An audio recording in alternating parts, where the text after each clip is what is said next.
Nah.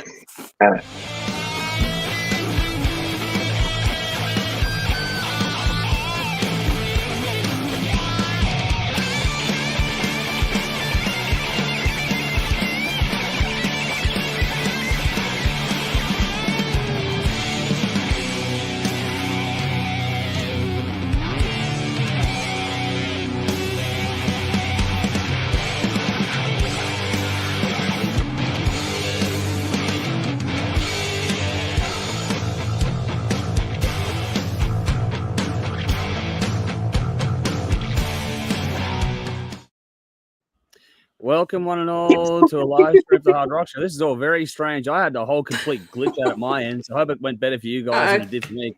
No, it didn't glitch on my end. It's always better for me, man. No, it went shocking at my end. Anyway, that's enough of that. We're off to a good start. We're having a lot of fun behind the scenes here. Thank you all for joining in. It's not a live session of the Hard Rock Show. I'm Andrew, as always, joined by my usual cohorts here with a special guest. So beneath you on the screen, we have Belle. Thank you once again for jumping in. Opposite corner to me is Jeff, as always. And then beside me on the screen, we have Dave with his wonderful daughter, Jade, jumping in for a special bit of commentary here tonight. So get in the comments, say hi to these people, especially to Jade. Make her feel welcome. And while I'm saying this one as well, make sure you say hello to Jody too, because Jody, as always, says hello to everyone there. Hey, Jody. Hey, Jody. So thank you all for jumping in. Looking forward to another fun one. Sorry about last week. I'll get to that later on. But yeah, no, we had a bit of a week off last week. I needed it. And we're back into the swing of things tonight because we've got a lot to get through, as always. We're going to set up a new season of King of the Riff, focusing on comeback albums is the theme. I'm going to do a Backyard Banger segment on Crash and the Crapenters.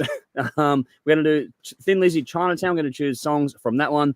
Well, Jeff has the game tonight, which is something different. So, Jeff, you can give us your fun and games later on. Yeah. And we'll see what happens there. And tonight, we're actually going to do something a bit different. We're going to do for the Hot Rocks side of things, because we did miss last week, but we don't want to leave things in the lurch. We're going to do 2 rounds, so a double shot of Hot Rocks this week for everyone's enjoyments. I'm not sure how many of you here, but get in the comments, say hi. Question of the evening tonight is going to be, what album do you wish, what band do you wish would make a comeback? As long as it's possible, not like, the hypothetical someone come back from the dead thing, but if there was a band, yeah, there's one, Dave, I would agree with that. So question of the day is, what band do you wish would make a comeback, as long as it's actually possible, feasible to do it? Can't be the Beatles, for instance, no. No, it can't be the Beatles. Can't be Pantera, like the real Pantera, so to speak. Those things are just people that are dead kind of thing can't. Yeah. So, not a tribute act kicking around. I'm going to kick off everyone now. Everyone's going to be pissing me on that one 5 minutes in. Anyway, I'm off to a flyer. But that's the question of the day. As always, links and everything you need to know is in the description box of this one. We will share things in the comments as we go along. But just in case you missed those or whatever have you, we'll have all those links for you in the description box as always. So I did preface it. We're going to get started pretty much straight away with the Hot Rocks, because we've got a double shot of that to get through tonight. So what we were going to do last week was as follows. So going to quickly rattle off the top 10. The new songs that were added last week were Dead Favors, All My Ghosts, Disembodied Tyrant with 8.6 Blackout, Epica with Time, FangSlinger, Bare Your Teeth, Fight the Sun Against All Odds, Frantic Amber, Hell's Bell, Funeral Portrait, Holy Water, Precious Man.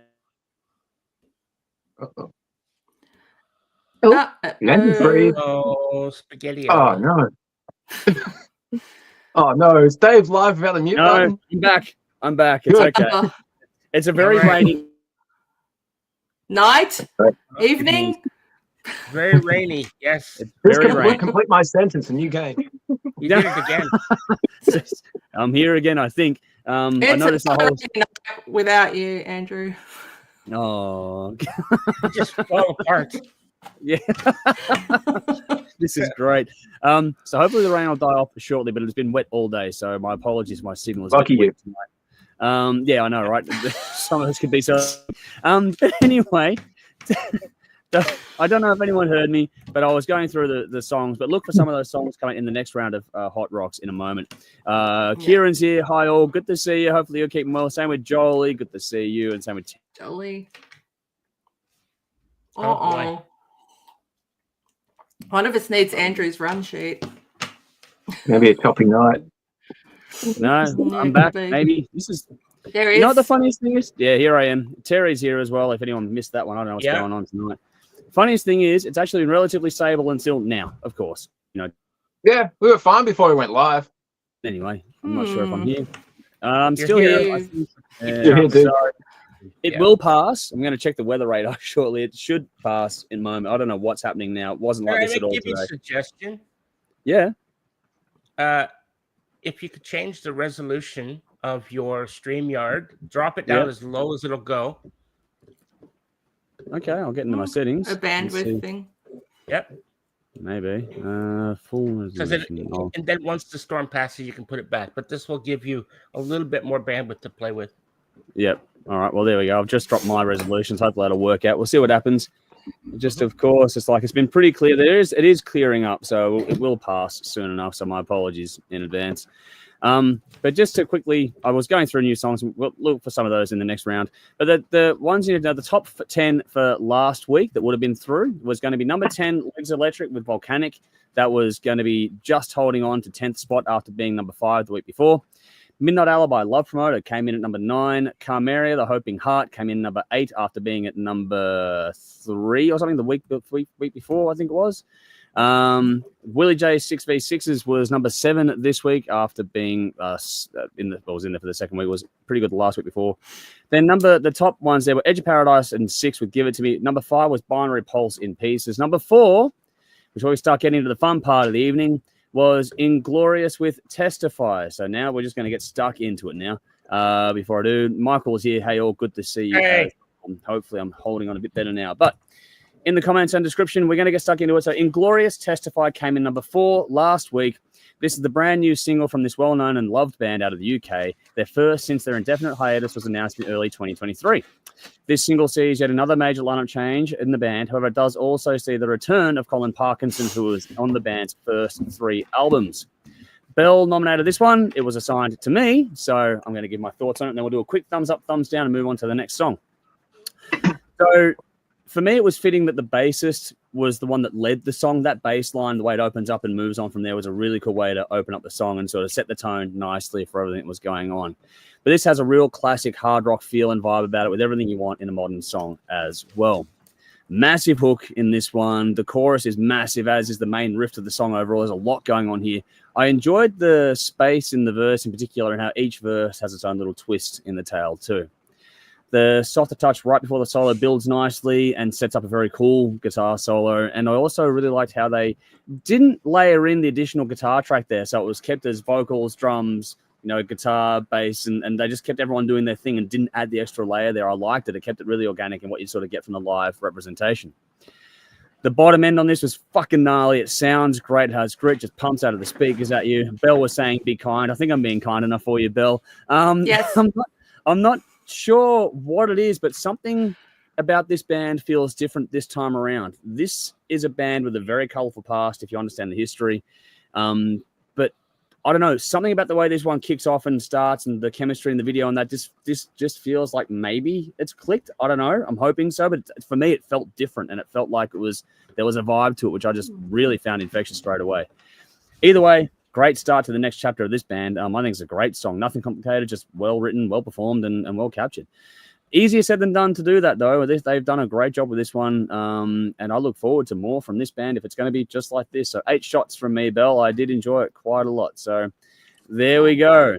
Alrighty, quick thumbs up, thumbs down, people. Let's give it on the screen. Dave's got the horns up. Belle's going to go 2 thumbs up. So Jeff as well. So universal love for the new song from Inglorious, and make sure you check it out and give us your thoughts. All right, moving right along. Coming in at number 3 last week was the latest offering from Crownshift with their take on the classic cover, Black Velvet. Some reason this is not working. Let me try and put this in. There we go. This is the latest single from the Finnish band and comes after their debut self-titled album was released last year. No word yet on if there is more to come or if this is a leftover from those album sessions or what this is all linked to. But this, like I said, is a cover of the classic Alana Miles track. And after being nominated by C.A.T., went to number 3 this week, was assigned to Jeff. So, Jeff, give us your thoughts, and then we'll do the thumbs up, thumbs down from the rest of us. Sure. So I know this song very well, and I have to admit I'm a fan of Alana Miles. Canadian. So I yeah. was skeptical that any band could cover this and improve upon this great song. And I'm happy to say I was right. A song originally written about Elvis by Alanis' boyfriend at the time and former Much Music host Christopher Ward, who was one of the hosts of the Power Hour, which is the metal show, which is Canada's version of Headbangers Ball, right? He actually co-wrote the song. Oh, wow. So yeah, and he was boyfriend to Alana Miles. So I think it's kind of funny that the song would end up being covered by metal bands. Yeah, that's kind of cool. Yeah. Yeah. So look, the more I listen to this, and once I would have said this is blasphemy, but it turns out that I would have been wrong. So in dismissing the song, so I was right on one hand, wrong on the other. I guess that balances things out for me. So Crownshift actually won me over. I don't know how the fuck they did it, but they did it. Which each listen, I found myself appreciating this song more and more for what it was and for what it wasn't. It's funny, but Crownshift has somehow turned a sultry, honey-laden lyrics of Alana Miles' song into a fist your fucking, pump your fist in the air. Can't even speak. I'm sorry, I can't read my own fucking words. But pump your fist in the fucking air metal song that made me want to get up out of my seat and get me on the move. And in my mind's eye, I know, you don't want to see me dancing, but it's funny because in my mind's eye, when I'm listening to the song, I could imagine what if Winger did this song, okay, or what if Nickelback did this song, because that chorus, oh fuck, man, that chorus, they nailed that chorus, and by the end of the song, I was thinking to myself, this is a great fucking cover, it really is. Sorry for the language, Jade. She's not going to get offended. Fuck, I'm her dad. I know. I'm just being a nice guy, right? But okay. But look, I think she listens to Eminem for fuck's sake. Yeah, I know. I get it. Yeah. I get it. Just be yourself, Jeff. It's okay. Yeah. I know. You like Eminem? Shush. I think this is the best cover version I've ever heard of this song. Wow. Up until I heard this, because this was the only cover version I've ever heard of this song. However, there's a good reason for that. No, it set me on a mission to see if I could find other artists who had covered this, and that led me down a fucking rabbit hole. Wow. And I'm happy to say that it led me to another Canadian gem, a band called Cobra and the Lotus, and they put an EP out in 2015 called Word of the Prophets, and wow, holy shit, that EP, yeah, they're good. Wow, it's a banger. Anyway, that's a story for another time. This is about this song, so I'm not going to get into that, but I'm going to give this song 9 shots. I really enjoyed it. By covering this song, they did something completely unnecessary. It really didn't need a metal version, but I'm really glad as fuck that they did it. So yeah, 9 shots. Nice. All right, well, let's do the rounds. Thumbs up, thumbs down for the rest of us. I'm going to go thumbs up. I enjoyed it. Dave, thumbs down. Whoa, so Jade and I are thumbs up.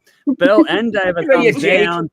Wow, okay. No. I like the original, though you can't recreate it. I just didn't do it. It doesn't have the same the vibe. original is a good song. It really is a good song. There's no question about it. Yeah. And I didn't think that's why. No, I like the band. They're good at what they do. It could be any rock song though. It doesn't have the feel of the original. Okay, yeah, I get that, but at the same time, I like. I'm hearing me talking. Sorry, let's move on. No. All good. I'm all happy good. to hear it. But yeah. All right. Before the next song, Guru is here saying, "Greeting rockers across the plane. Glad to have you back. We are back. Thank you for last week." Lawrence here, going, "Hey guys, what's your guys' opinion on the new Cradle of Filth album? I listened to it. I loved it. Really enjoyed it. Love it. I've only quickly listened to it, but I like that it's a bit different, so I'm enjoying it personally. Yeah.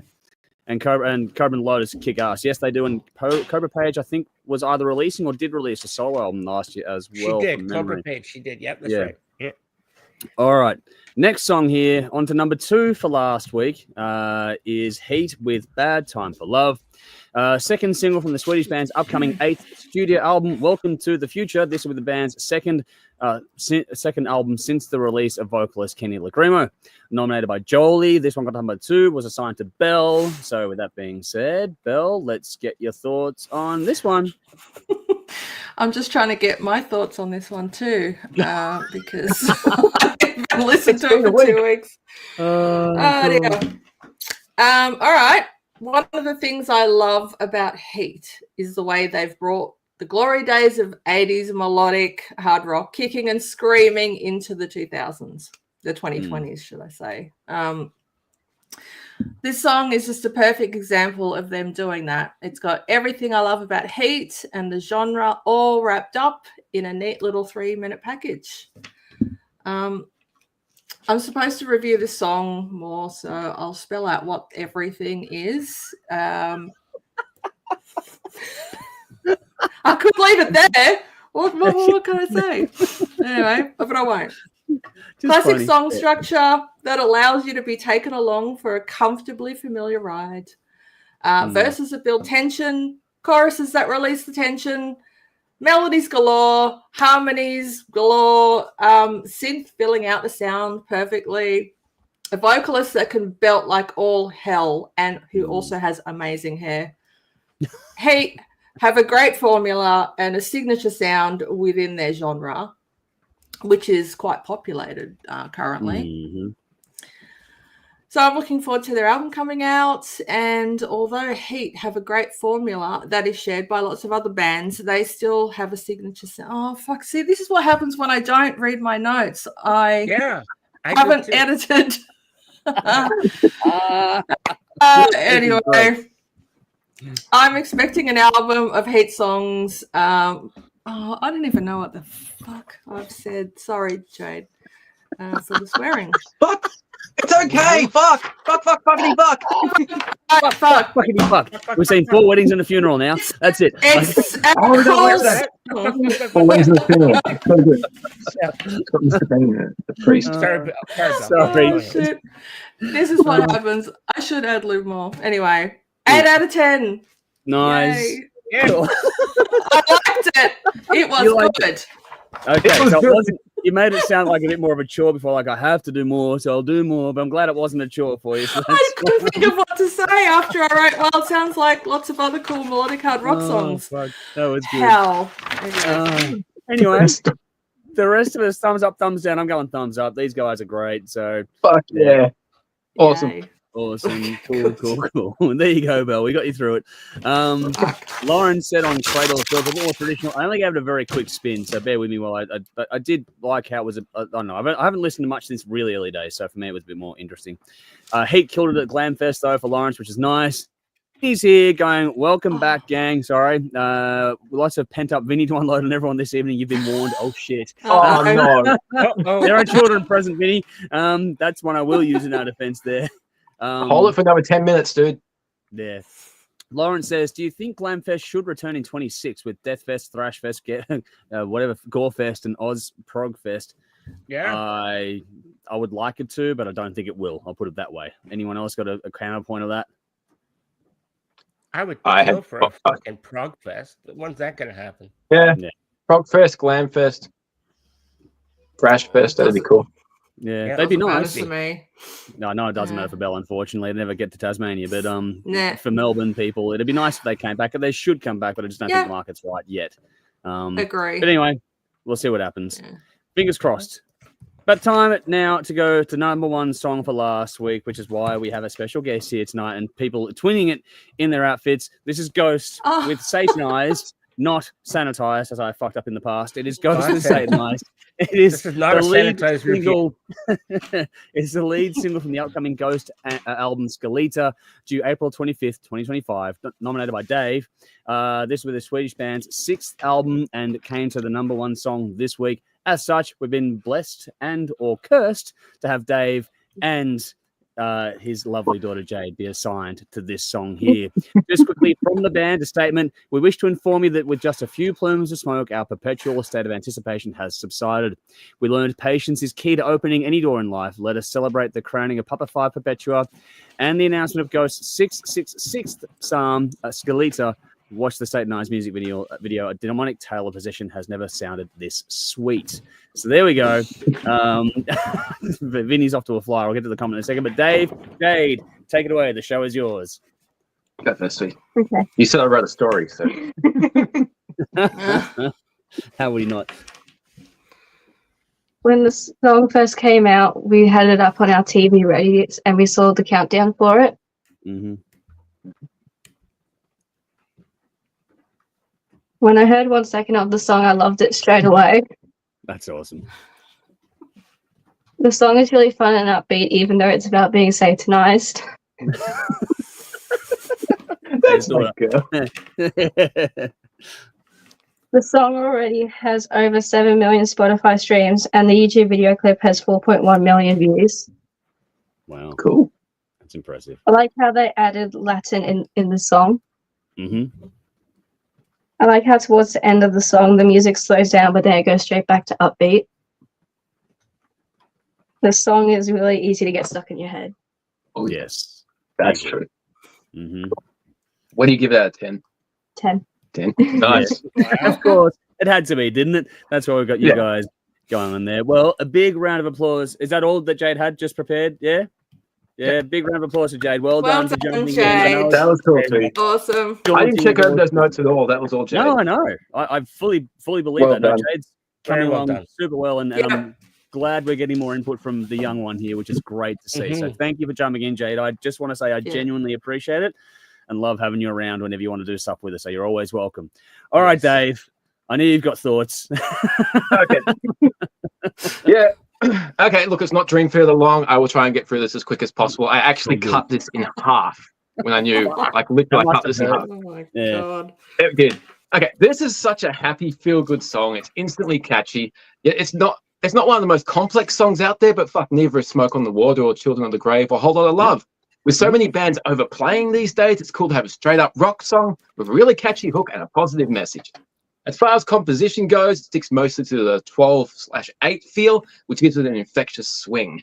The verse is mostly bass and drums driven, very cool rhythm, instantly bopping along like when we first watched it. But I was a bit distracted. I was waiting to unveil the new Papa, the new design, but still enjoying the song. Guitars are pretty sparse within the verse, and then when the chorus comes along, they kick up. There's a very big early Black Sabbath vibe happening there. With the right note, you can just let that motherfucker ring, and you can create a brilliant atmosphere. The guitar solo is short and awesome. That bent pinch harmonic at the start is fucking amazing. Ghost is mostly a solo project from Tobias with a writing team. He performs most of the things on the studio albums with some additional musicians. And Frederick Ackerson from Opeth is the additional guitarist on the last album and this one. So that solo is from him. And fuck, it's cool. I like how the mood changes mid-solo and the whole song just comes down. All good solos will tell a story and take you from one part of the song to another. There needs to be a reason why you're just playing some notes. You have to have some part of the composition, storytelling, and you can hand off from the singer to the guitarist to continue the story. As for vocals, Tobias sounds great. While this certainly sounds like Ghost, it doesn't sound like what he did as Cardinal Copia and Papa Emeritus IV on the previous 2 albums. So a new character, new style. It's very subtle, but it's a very cool approach that he's taken. I will be interested to hear live performances of this because the new mask is only the top half of his head. So the rest is face paint. For the first time, he can actually breathe properly. He's done an amazing job for the past 10 years, but now he's free to get the full vocal range out there. Just touching on the new look for a minute, the Freddy Krueger Phantom of the Opera inspired part there is fucking awesome. And if they don't play Phantom of the Opera live, there'll be something seriously wrong because this costume is just made for it. That'd be cool. Themes. As far as themes go, the majority of Ghost songs can't be taken at face value. They might seem simple, that's why they found mainstream appeal, but if you dig a little deeper, you'll always find some deeper meaning. Satanized is obviously about possession. On my first listen, it's just a catchy rock song. Nodding along pretty quickly, and to be honest, I was distracted, as I mentioned, waiting to see the new unveiling. But then once you see what he looks like, you listen to the song over and over and over and over for the next fucking week, to the point where I don't even have to listen to the song anymore because it's embedded in here. Mhm. There's a Latin section in the middle, as Jade mentioned. And as all ghost nerds will do, if there's Latin in the song, you'll Google Translate it. It's a fucking cool guitar riff over there too. But once you Google Translate it, it unlocks the key to this song. The translation is, do you not know that your body is a sanctuary of the Holy Spirit who is in you, whom you have from God? You are not your own. Implying that possession within the song is actually from the Holy Spirit. And by being Satanized, you're being freed from the guilt, judgment, and control of organized religions. No wonder it's such a joyous, feel-good song. Hail Satan. In a world filled with judgmental, organized religion, why wouldn't you be calling upon blasphemy and heresy to save you? Clever lyric writing there. Because every time you hear somebody cry blasphemy, it's always as something wrong. This is calling upon blasphemy to save you. That is fucking clever. There is enough anger and misery within this world. Thank you, Ghost and Tobias Forge, for spreading a positive message in an entertaining way through Satanism. It inspires me to be a better person and hopefully make the world a better place. From the bottom of my heart, I'm Satanized. 9 Hail Satans. Nice. There we go. There we go. All right, quickly, thumbs up, thumbs down from all of us here. It's thumbs up from me. I'm going to give it. I'm wondering where Belle's going to go. I knew it. Belle's a hard sell on Ghost. I don't think Belle will ever be Satanized, unfortunately. Not like the rest of us. No, we'll have to keep working on it. Me. It took me a couple albums to get into it, but yeah, okay. We'll see. We'll see. We'll just keep working on it, Dave. We'll just keep working on it. Bell's like, no, please don't. God. I will ask why. I know we're short on time, but I will ask why. We're not going to talk. Okay. Look, right, if the music is boring, the vocals get on my nerves. I just don't like Ghosts. I just don't like their sound. I'm sorry.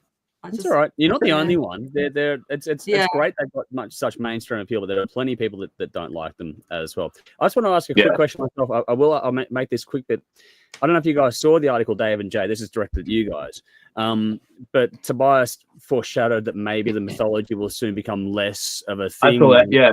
Yeah. So what are your thoughts on that, and how will it impact your fandom of this band? Do you think it will? I'm cool with that. The mythology is fun, but it's always the music that is the most fun part. The mythology is something extra, and there's only so many iterations you can do of this character. So at some point, they're going to give up the whole lore behind it. At some point. Which makes sense. So there's only so many things you can do before it just becomes stale. But ultimately, these songs are just fucking brilliant. I mean, you don't have the lore when you're doing a live show. The live shows are amazing. Yeah. Jade, any thoughts? Or I caught you too much on the spot there? No, nothing else. No, you're good. Yeah. That's all good. No worries at all. Yeah. Yeah. So is Jay going to hang around, or is we're done here? Yeah. Okay. Do you ever raise a glass and you think you want to say that's cool? Yeah. Like, put you on the spot. Anything you're happy about this week? Anything cool happen? No, not really. What makes you happy this week? What makes you happy this week, Jade? I had a day off from school yesterday. There you go. It never works. There we go. There we go. Stay off from school. Fuck, I missed those Cheers days. to that. Awesome. Cheers to that. I was drink. There we go. Thanks up. Yeah, still drinking. It's a part of the game, Jade. Go away and say goodbye. Yeah. Thank you again, Jade. Bye, Jade. Really appreciate it. It's good to see you. So thank you very much. For your Come back again. Right. Yes, she will. I'm sure of it. All right. While that gets sorted out, Vinny has gone Election Fest in May. That is a thing. Lauren says, well, Oz Prog Fest. I don't remember what it was called, but it was Prog Band's Coheed headline. It was Prog Fest, I'm pretty sure. Yeah, Coheed headlined a Prog Fest it was a few years ago now. Vinny says 10 for me on your Jade. There we go. Lauren says, do you know he has a comic? I'm assuming we're talking about Ghost, I presume.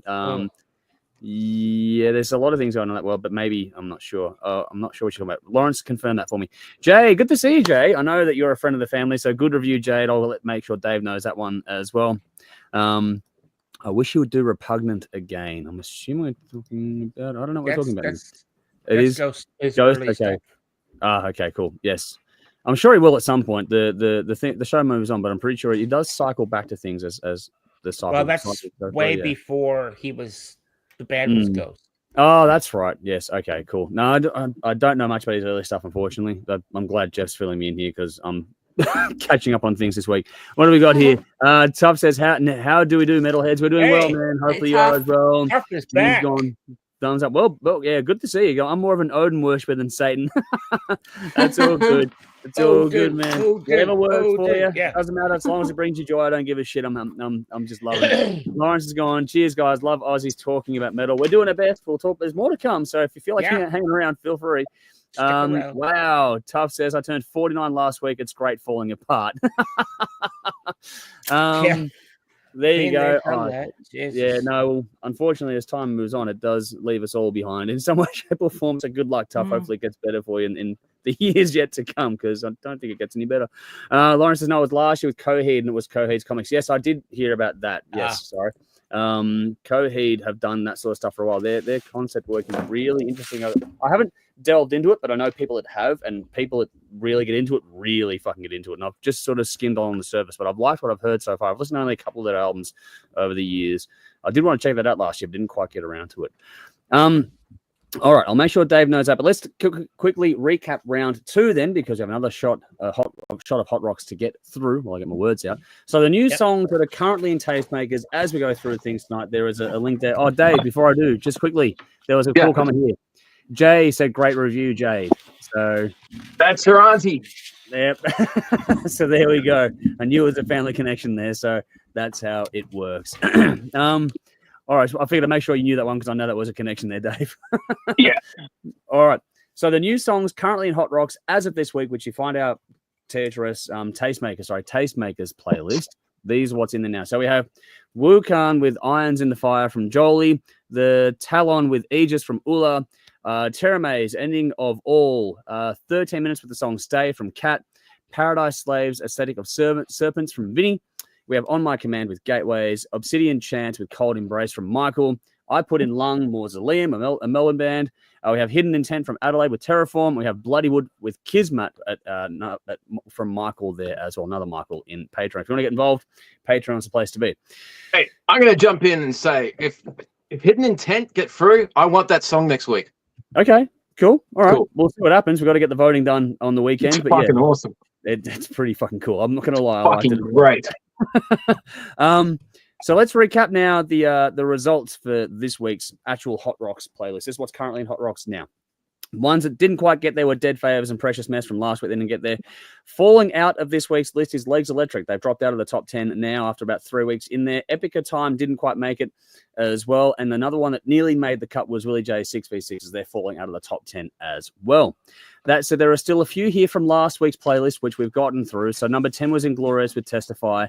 Number 7 was H.E.A.T with Bad Time for Love. And number 3 was Ghost with Satanized. From number 1 to number 3, still holding on pretty highly in there. So it's doing very well. As you guys know, we tend to do the top 4 songs, but because we've already covered Ghost, we're going to do 1, 2, 4, and 5 this week. So you all know what's going on. Coming in number 9 this week was Sleep Token with Emergence. Number 8 was Frantic Amber with Hell's Bell. Number 6, just missing out, Disembodied Tyrant with 8.6 Blackout, which means we move on now to the review side of things here with the track that came in technically at number 5 this week, which is Fight the Sun Against All Odds. This is the latest single from the Melbourne band, one we've been following for a while here at the show. Dave and I have been following the band anyway. This one's a bit different. It's a cover of the classic Phil Collins song. Managed to come at number 5 this week after I nominated it because of the whole not doing the same song 2 weeks in a row. We're going to shift things around, but it was assigned to Belle, so let's get into it. How'd you go? Oh boy, I hope these guys are not watching this. Okay. I know how you feel, Belle. Okay. I'll just my opinion. Anyway. Mm-hmm.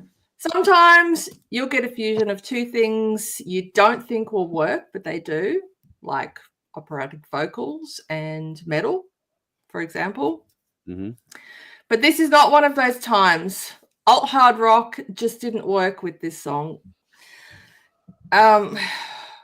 Before I got into hard rock and metal, I didn't mind a bit of Phil Collins. And while I don't really listen to his music today, I don't think any less of it. He is a talented musician and songwriter. I really love the tone of his voice. His ballads are heartfelt and powerful in their subtlety. Fight the Sun have taken away the vulnerability and heartbreak that pours out in this song and turned it into an indie rock song that you would chug stubbies to. I like Fight the Sun. They are good musicians and good at what they do. And I don't think I'd heard anything from them before this week, but I wanted to hear their own music after I heard this, because even though I don't like what they did with the Phil Collins song, I could tell that they were a good band. So I went and listened to a few of their songs on Spotify, and they are a fucking great band. Friends or Enemies is killer. Good Boy delivers. Carnival is dark and punchy. Mistakes, another great song. I love the chorus of that one. So song after great song kept coming. So I started following them because I think they're fantastic and I want to keep up with what they're doing. But before they pick another song to cover, I think they should run it past someone who is brutally honest with them about what works and what doesn't. So thankfully, the original is still there for me to enjoy. So I'll just stick with that one. I'll meet them halfway. I'll give it 5 shots because they performed it well, but the other 5 shots went out the window because I just don't think it worked. Anyway. Fair enough. No, it's all good. That's how it works. All right. Let's do the thumbs up, thumbs down. I nominated it, so you know where I'm going to go with this. It's thumbs up from me, but you guys, Jeff's up. Look, Dave is. I like this band. Yep. I don't like this song. Fair enough. I'm not much of a Phil Collins fan at all. I'm just when this comes on the fucking radio at work, I want to shoot myself. So good band. Yeah, it's just a song. It's just can't do it. What about Genesis? Fuck Genesis. No, okay. Didn't know if you're a fan of the young ones, Neil says nobody listens to me anyway. I might as well be Genesis. That's one of his best lines in the whole fucking show. All right, we're going to move on from Genesis because that's taken. But no, it's one of those things where, I mean, I know I like it, obviously, but at the same time, I do prefer their original stuff, like Bell said. So they're a good band to follow. Even if you don't like this song, please to check out their originals because I do think they are well worth your time. Yes. What we got? Vinny said the Ghost comic is Sister Imperator through Dark Horse. Okay, cool. That's there. Yeah, I'm going to get that shit. Yeah. What do we got? Sean's here. Good to see you, man. His Rose Tattoo has a new track called Hard Road. I haven't heard that yet. I'll have to check that out. Lauren said Last Hard Men is alt rock and heavy groove metal. Okay, I'm not sure which one that one is. Sorry. And then Tough says, why do this? Make your own songs. I blame Oz Idol for this stuff. I'll give it some headphones playing Manowar. Okay. And Vinny gave it a thumbs up, which is cool. And then the other thing here is just quickly, Lawrence is going, can I join you guys? Ozzy's talking about Metalhead is something I'd love to be a part of. Not quite as simple as that. Check out our Patreon page. There's a free tier as well, just to sort of get involved more behind the scenes. If you want to get involved and start chatting with us and stuff, that's the best way to start getting to know us. And then it's a whole process from there. So not going to happen anytime soon, but we'll. You don't want to get to know me, man. I'm weird. Same here. I'm the only Canadian in the group, so really weird. Oh, wow. Yeah, I absolutely agree. Dave's weird. Stay away. Belle's been working with me for the last couple of years. She knows. And we're a good little family here. I'm going to be brutally honest with everyone here and say I'm very picky about who I let into the family because I do like the chemistry we have. So I like to keep things a certain way. But the only way you get in there is to sort of get to know us and see how it fits in. Yeah. Tuff's gone. Hello, kitchen. Hello, my name's Neil, but don't bother remembering it because I'll probably be dead anyway. Do that in your head in your best Neil Vorton. We're going to recite Young One's lyrics. Wow. Young One's dialogue. Hands up, who likes me? Dave, I love Why you. Why don't you like me? I because love you're you, a complete you bastard. Know it. All right. Anyway, Lawrence has gone. Getcomics.com is where you can get all the comics. Yes, and please do support the artist by doing that sort of stuff. All right. Next song to move on to here is FangSlinger with Bare Your Teeth. This is the third single so far from this group. I believe they're from the UK. I'm not 100% certain, but I'm 90% certain now. This is a band that have been delving into the gothic western side of things and also developing quite a bit of mythology around them as well. wasn't that long ago where their single Blood Curse was one we talked about on the show here. That was in the top 4, so I got the treatment. So it's 2 in a row for these guys for this band, which is a good start for them. Jolie put it forward. It was assigned to me. So let's see how this one goes this week. And this one definitely has that gothic Western thing going on between the video and the song. You can hear it, you can see it, all that sort of stuff. And I think it's actually more prevalent than the previous song as far as I'm concerned. And to be honest, I'm all for it, because last time around I was drawing comparisons to other bands. This time around it felt much more like them more than the other comparisons I was making. This one feels a little bit more quote-unquote Americana than Blood Curse does, but I love the Southern influence on this song in particular. There's great lead vocal sharing between the male and the female vocals there. Some killer fucking guitar riffs on this one. And I love the groove. This one just really fucking swings. Hard to ignore, and it gets you moving. That said, there's some cool gear changes in a quick little song. There's more than a few twists and turns that makes this song sort of stand out on its own. And in particular, the composition really nailed that aspect down for me personally. Listen to it. It all comes together in its own little way to make this one really leap out from a pack that, could be a little bit sort of diluted. Not as much as other genres or subgenres are, but this one, it's getting a bit populated, and I like how this one does stand out for me personally. There's a little sort of almost breakdown moment I thought was fantastic, along with the soft moment before it, the solo, and that whole thing with the addition of the harmonica really worked for me. I find myself liking this song more than the last one, so they're growing on me, even though I liked the last one a lot. There's just enough about this one to sort of, it's going to feel weird because it could almost be generic, but it also feels completely unique at the same time. So it's one of those songs that feels welcoming, like an old pair of jeans. It feels comfortable straight away, but at the same time will completely surprise you in the best possible way just around the corner. I love when a song does that. If you like your rock at all with a southern or gothic tinge, or both, you've got to give this one a go. And I think keep your eye on this band, because if you like this style, if you like any of their songs today so far, you're probably going to be impressed, because all their songs are very much in the same vein. They're doing their own thing and doing it exceptionally well. I'll be keeping an eye on these guys as well, because I'm a fan already. 8 shots from me. I really did enjoy this one quite a lot, and I'm hoping that everyone did too. So thank you to Jolie for putting it forward. And yeah, went to number 4 this week, and I'm glad to have gotten the assignment. Let's do the rounds. Thumbs up, thumbs down. How are we going, folks? Dave in the middle, Bell and Jeff up. That's all right. That's cool. It's not a bad outcome. That's all right. Dave's sort of trending upwards though, which is a good thing. So yeah, I think the last song was my assignment, and I like that. I like that more than this. I'm getting there. This band's interesting. Cool. It's funny how you like the last one more and I like this one more. So that's a cool little, gives you an idea. There's something different about it. Cool little touch there. I didn't really like the last one. So okay, but you like this one. Growing on me. Yeah. All right, cool. Well, we'll see what happens. Last time out with Sebastian Bach's. Okay, cool. There we go from that one. You're all a pack of fascists. Not really, but anyway. I'm not sure where that's coming from, but all right.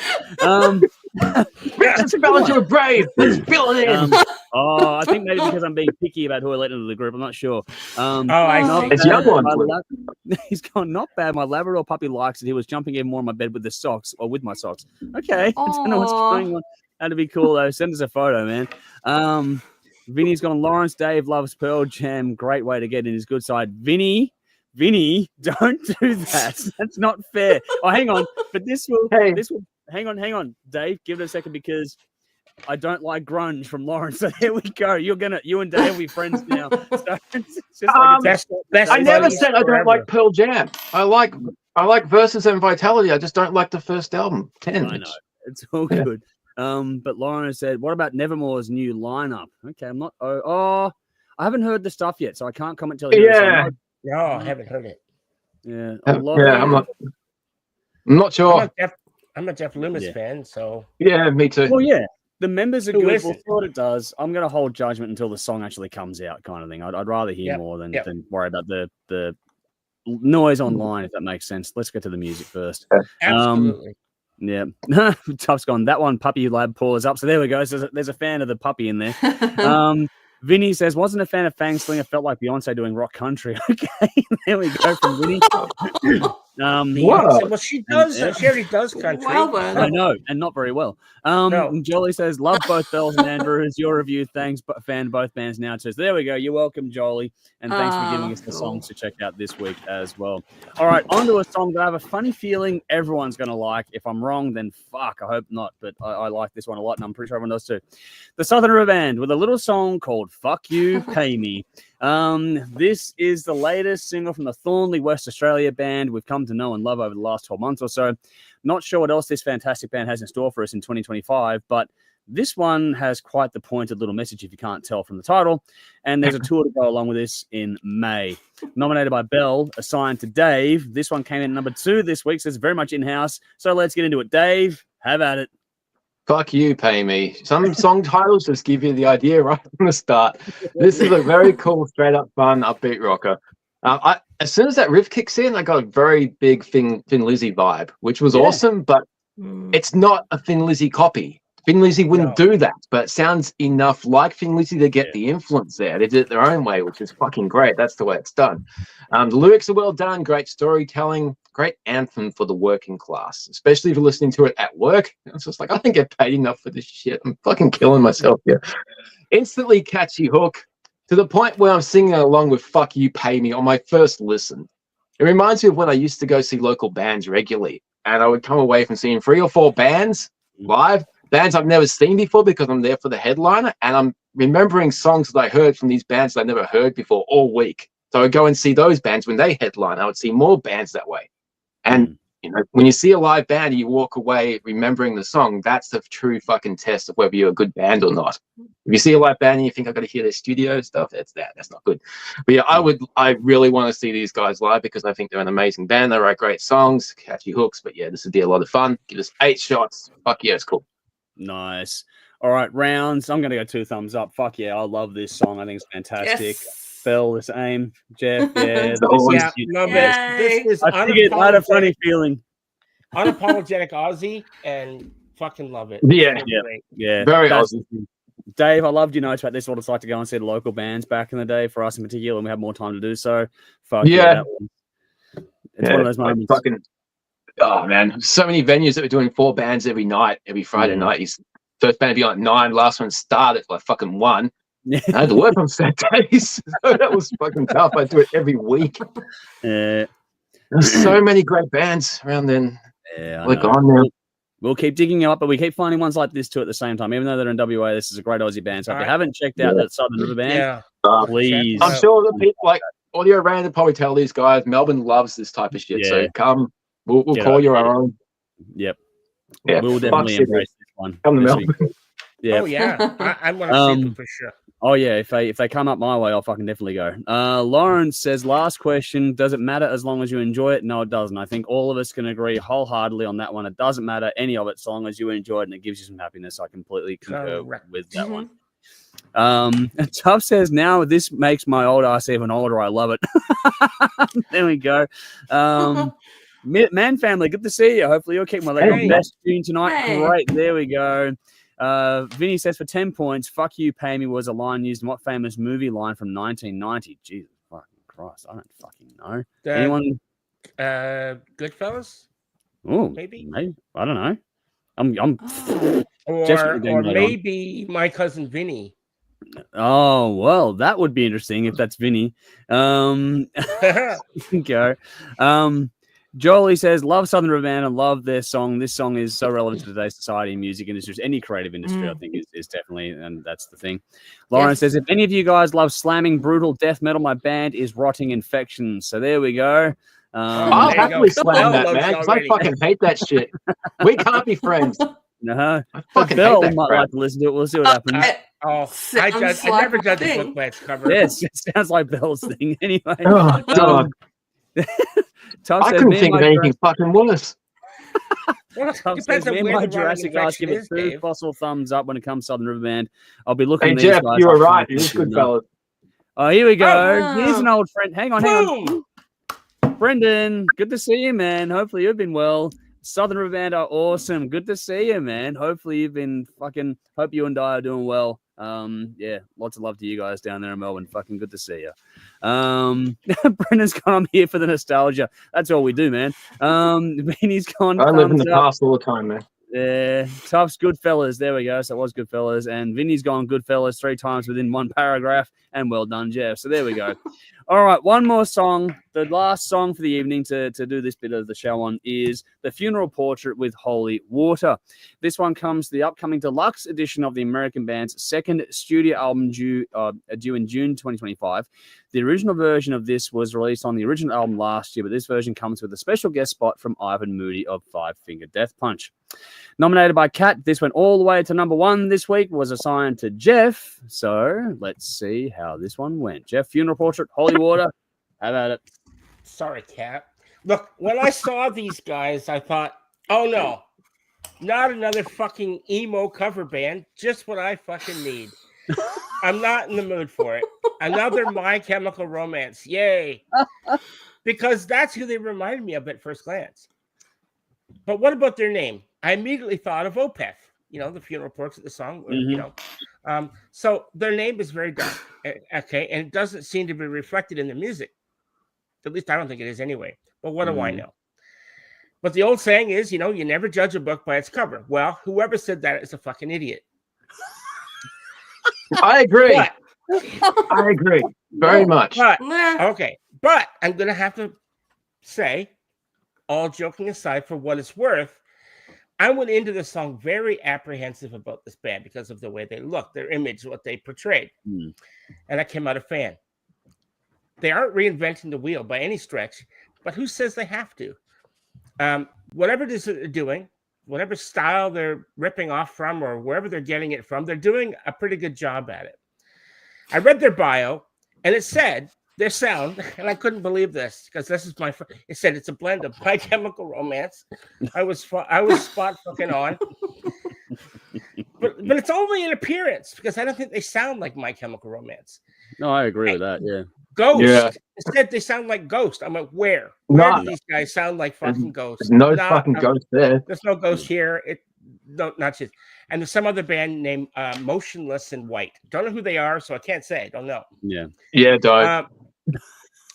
You know the band? I don't know who they are. But look, I've never heard of Motionless Light, so I just don't know. But I do know My Chemical Romance, and yeah, definitely not Ghost, but they definitely got a look from MCR. But I couldn't find any other musical comparisons to what they were talking about. So I reckon they were just trying to get on that hype train of like, these guys are big. We'll say that we sound like that, and everyone will go, oh, wow. Probably that more of a sometimes press release thing than a real thing, yeah. Yes, exactly. Oftentimes at the bottom it says written by, and it's the band. Yeah, well. So look, I did get a big Nickelback vibe going on though with this song. Wow, it was. I got it. Yeah, you just listen to the lyrics and listen to the way he sings. It may not sound exactly like Nickelback, but there's a vibe there. But maybe that's just because I'm old. I don't know. Fuck it, My Chemical Romance. Music. Come on, yeah. So anyway, look.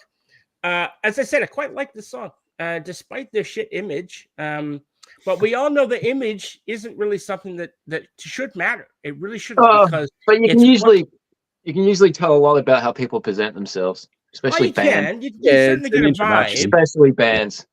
Belle's just gone. I think maybe I've offended her. No, I don't know. Don't know what happened there.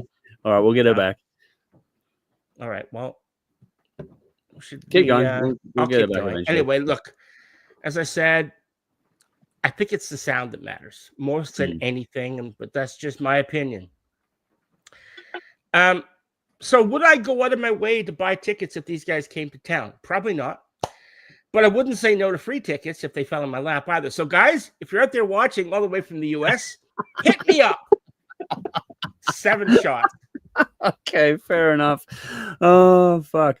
All right, I'm not sure where it's going to go, but for me, I didn't mind it. It worked well with FangSlinger this week, so I'm going to give it a thumbs up. Dave, thumbs down. I figured it would go that way, but you're going to get those ones where... Not my fucking bag, that's for sure. That's all right. Everyone's got their thing, and it'll be what it'll be in that regard. This is Lawrence going, that's the best thing about metal. It's for everyone. That's the thing. Music is for everyone, man. Yes.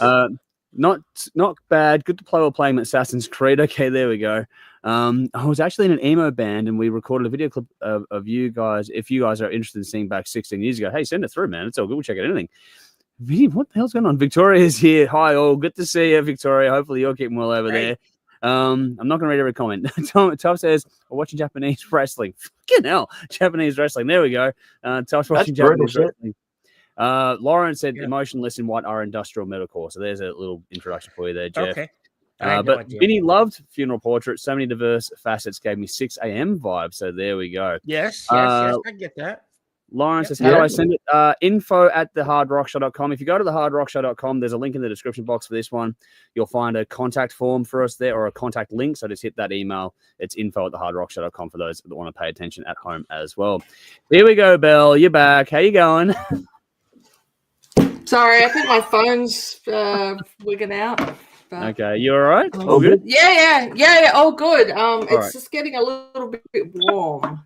Yeah, it does that when you're running on hotspot, unfortunately. Have you got it plugged in at the same time to charge or not? It is plugged in, but I've just taken it out of its case, so hopefully that just... Do that, and if it keeps staying hot, unplug it from the charger as well. Okay. All right, cool. Lauren says it's on YouTube. Just search Rose Line. Okay, cool. Let us know the song title as well. We'll search it up. All right, Belle, quickly, thumbs up, thumbs down, Funeral Portrait. How'd you go with it? Thumbs up from Belle, so there we go. So... I'm the odd one out. I was down. Yeah, Dave's got one out. All right. Well. So, and Jeff I did get the Nickelback. I got a bit of Nickelback too. Yeah, there we go. Okay. I thought Ivan Moody was a good spot in there as well. Alrighty, folks. Go get a drink, take a toilet break while I do the hard rock happenings here quickly, and then we'll come back and do the next section of the show here. So the news for this week is this is odd but important because it affects us as well as everyone else out there too. Facebook is changing the way it holds live videos. By June 21, we need to download all of our previously broadcast live streams. Doesn't matter for the ones we've done on this platform, but for the old ones, like at the old studio, we've got to go and download those now because they're going to delete them all by June. And we got this email on like the 24th of like 5 days ago. So the 24th, 20, I don't know, about the 24th of this month, whatever it is, I don't know, whatever. Monday. Yeah, we got it 24th of... Hang on, it makes sense in a second because we got an email about this on the 24th of March, but they're saying that anything after the February 19, after 30 days, it gets deleted. So we got it 5 days after the 30-day rotation would have gone through. So Facebook is being fucking retarded. So basically, long story short, from this point forward, as of February 19, our live streams and any other live content from anyone will only be available for 30 days after it's broadcast, and it gets automatically deleted. So make sure you have that in the back of your head if you want to watch something. Otherwise, subscribe to us on YouTube because shit doesn't get deleted there. Again, you can find the link on our fucking in the box for fucking thehardrockshow.com. So fit YouTube, subscribe there because that's pretty much the only reliable platform that's going around these days. And that's saying a lot. All right. Yeah. Other news, the fun stuff now, to a point. In news that will surprise absolutely no one, KISS have announced another show as part of their 3-day KISS Army Storms Vegas event in November. It's one show, it's not a tour. Calm the fuck down, people. I'm not angry. I'm just saying it'll surprise no one. Everyone's losing their shit, though. I know. People like to do it online anyway, Dave.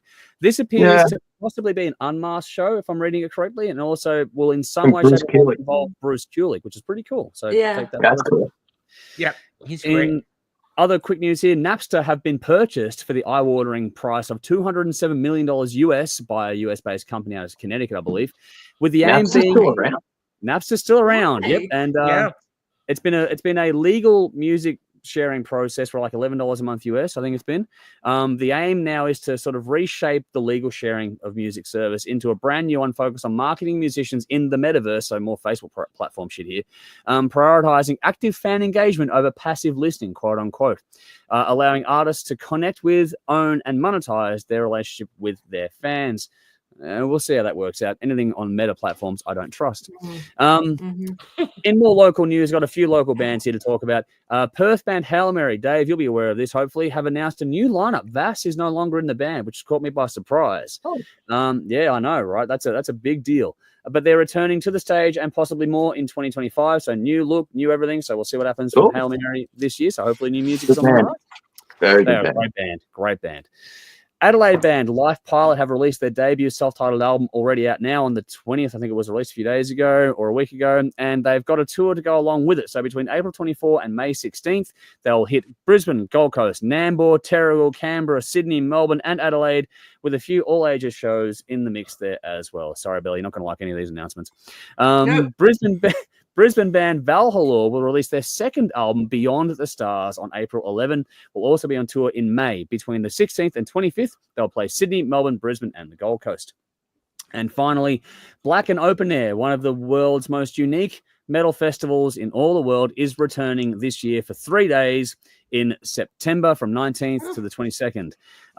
They've started to announce, or they've dropped their first lineup. So if you want to go more, check it out, because it includes bands like H.E.A.T, Earthless, Bramp, Bjork Trio, and many more, including a reuniting show from Bloodduster, which haven't played together for a while as well. So there we go. Are they that band we did a Torture episode where they had 20 songs that were all 90 seconds long? No, that's Pig Destroyer, and they're touring Australia as well, for the record. Dave. No, they're all fucking crap. I didn't think of anything worse. But Black and Open Air is returning, so there we go, folks. All right. Cool. Now, on to good news for everyone, because this is a big release list coming out tomorrow. So there's a bit going on. There's something for everyone here. So I'm going to do a selected highlights here. I'll send you guys the whole list in the chat. But this thing is fucking great. You've got Alien Weaponry with Terra. That comes out tomorrow. Arch Enemy, Blood Dynasty as well. The Darkness with Dreams on Toast is out. Don Airy has a new album called Push to the Edge. Halloween have a Best of 40 Years collection called March of Time coming out tomorrow. Memphis Mayfire are releasing Shapeshifter. Ministry have the Squirrely Years Revisited. Pete Townsend has the studio albums collection coming out. Phil X and the Drills, featuring current Bon Jovi guitarist Phil X, has their album Power Right and the Kiss coming out tomorrow. Sick Puppies are releasing Wave the Bull, and melodic rock supergroup Wet, W-E-T, are releasing their new album Apex. So there we go, fronted by Jeff Scott Soto and Eric Martinson. So there's a lot going on tomorrow, something for everyone, like I said. What do we got here? Quickly, just had Hot Rocks in car. Disembodied Tyrant went to Heat. Both were awesome, but differently. No challenge there. Yeah, there's a lot going on, Michael. That Disembodied Tyrant was the biggest load of fucking crap I've ever heard. That was absolute shit. Absolute fucking crap. Yeah, I didn't think you'd like that one. But anyway. I mean, fuck, how can people listen to the same repetitive, aggressive shit over and over again? Fucking like Dave. Lawrence has shared the link to his song in Facebook comments, so if you want to check it out, it's there. If you watch it on the Screamer, so there we go. He's gone, that's Lars, isn't it about Napster? Yes, that's about Napster. Bring back LimeWire. I got a lot of Weird Al from that site. I think we all got a lot of weird stuff from LimeWire back in the day. But Vinny's going to see Electric Mary in December. Lauren said Bloodduster. Vinny, Electric Mary in December. Vinny at Bloodduster will be entertaining. Lauren says Bloodduster at Bang Nightclub, Melbourne Hard. They were a good band back in the day. And Michael says it was fucking awesome, Dave. I'm much older than you, Sonny. There we go. There's a counterpoint back, firing back. Well, I've got a dog and a cat attacking my feet. Anyway, let's see what happens. All right. Let's move on to something that I'm really not sure how it's going to go, but we'll get through the motions anyway, because we're going to move on to this week's Backyard Banger. This is going to be interesting because it's a little band out of Sydney called Crash and the Crapenters. There's a reference track called For Tilly's Sake there. This is an album called Of a Love Renewed. I got the assignment this week, so it's 12 tracks, 38 minutes, the third studio album of the Sydney band, released January 2024 via Big Radio Records. A handful of singles have been released from this one, including For Tilly's Sake, Write It Out, and Fuck You on Your Phone, and more. Formed in 2016, known as the genre-bending punk rock powerhouse, this album sees the band delving deep into the post-COVID world, offering an unapologetic social commentary on the events of the past few years. This is not a band we've given a lot of time to on the show. I don't think I've ever played them before on the show in any way, shape, or form, but figured it was time to blur the edges and see how things went. I took on the duty for this one, so I'm going to give it a go. I'm going to put it up at the start. This is not going to be for everyone. I'm going to put it there to begin with. Just to put it, it is firmly in the punk world to a degree, but there's more here than meets the eye when it comes to this band. One thing I really did enjoy about this, which is very cool, I love the definite Australian flavor to it. I thought that was really cool. That and the lyrics, the observational commentary, I thought that was very, very well done. This is all displayed on things like the second track, I Don't Get Johnny Funk. That's a very cool one. I love the groove, the rhythm in there as well. And that's why I say there's more to this band than just the punk thing you think of when you hear this, because there's really cool stuff in here. That is some sort of cool lead work. The funk aspect is great in there. I love the lyrics. A bit of Old Man Yells at Cloud, but it's fun. I don't know where and who mixed this whole album, but it sounds great just on the technical side of things. It's got just the right sort of raw edge to it, along with just some sort of polish. It's got great tones, great bite, great balance. I love the mix on this one in particular. And all through the whole listen, I thought the attitude was fucking great. That was one of the things that really sort of stood out to me. Like I said, the observational commentary, the lyrical craft on this is incredibly well done. We've mentioned punk a few times already, but for all of that, there's some point-blank fucking rock in here as well. Some good rumble is in there as well. Check out Go Get Gone for that sort of thing. There's some cool rumble, some more direct attack in there. It's all quite direct and punchy when you really get into it, but at the same time, they never lose the fun vibe apart from a few bits and pieces, which I'll get to. Like I said, this can get a bit grim. These guys have some serious groove when they want to lean into it. Tracks like Chains highlight that for me in particular. I love how the bass leads that song as well. I think for me personally, going through the whole album, if you go through their bio and it doesn't sort of get your attention, underestimate these guys at your peril, because I think they do something very special, a bit unique, and everything is really all put together. The album just breathes and flows and flies by for me. I had no problem listening to this at all. I'm not normally into the punk world. Vocally, there's a little bit of Dave Gleason about this from the Screaming Jets, albeit with a slightly more sort of spoken style than what Gleason normally sort of gives us to. That allows, though, the snark in the lyrics to really sort of cut through a bit more for mine, and I enjoyed that side of it. There's some fucking good riffs on here too. Fuck You on Your Phone has a killer riff for one example on this album. There's many more than that. None of this is overly complicated, as you can well imagine. It doesn't need to be. But that said, there are quite a few twists and turns. It does sort of hold you engaged from beginning to end as far as I'm concerned. There's still plenty of punk in here. Like I said before, Those Who Matter Don't Mind is one example of that. But even if that genre isn't your thing, this album is really accessible for mine overall. Even those punk style songs have a sort of charm to them that sort of still dragged me into it and took me along for the ride. On the flip side, I mentioned before about the grim side of this band. Tracks like Guilty as Sin really don't pull any punches at all, and I'm not going to talk about what it's about. You can listen to the song and make up your own mind, but fuck, it just gets right to the point and doesn't let up. No two songs on this one are completely alike, though, either. While still a slower track, right out as a certain sort of reggae side to it, which I found intriguing as well. All in all, on balance, these guys have plenty to say. It's done in a clever and entertaining way as far as I'm concerned. And while this isn't a strictly go-to genre or band for me, I found something that I definitely legitimately enjoyed as a surprise packet. They've released a new EP this year called Species to Feces. So that's what that is. I'm going to check that out. Yep. But I found something new that's grabbed me. I liked this quite a bit, and I didn't think I would. So I'm very curious as to how this is going to go in general around the table. But for me, I actually was quite surprised. I went into this going, I'm not sure how it's going to go. Came out the other side going, I'm pretty happy that I checked it out and want to go and check out more. 8 shots. Standout tracks for me were I Don't Get Johnny Funk, Go Get Gone, Chains, Fuck You on Your Phone. But I thought there was a pretty good album from top to bottom. So let's see how we go. Go opposite corner first. Jeff, how'd you go? Fucking love this. This was awesome. Cool. It was really good. 2 thumbs up. I'm giving this 9 shots if I could do that. Wow, cool. I liked it much. Yeah, loved it.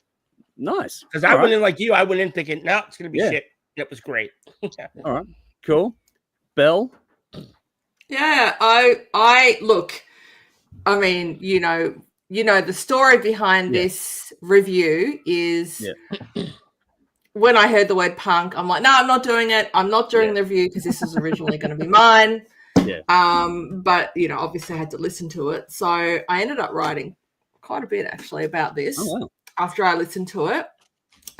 This is definitely the everyday working Australians band. Wow.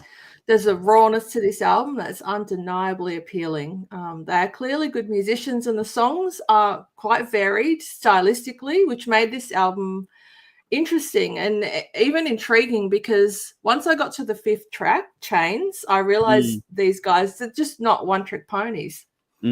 I really like the relatable lyrics, the social commentary in poetic form that couldn't possibly be done any better, I don't think. Now, there was another Sydney band that were getting about 20 years ago. They're like 20 years, these guys, seniors, who were quite similar musically and had a similar attitude, and they were called the Cops.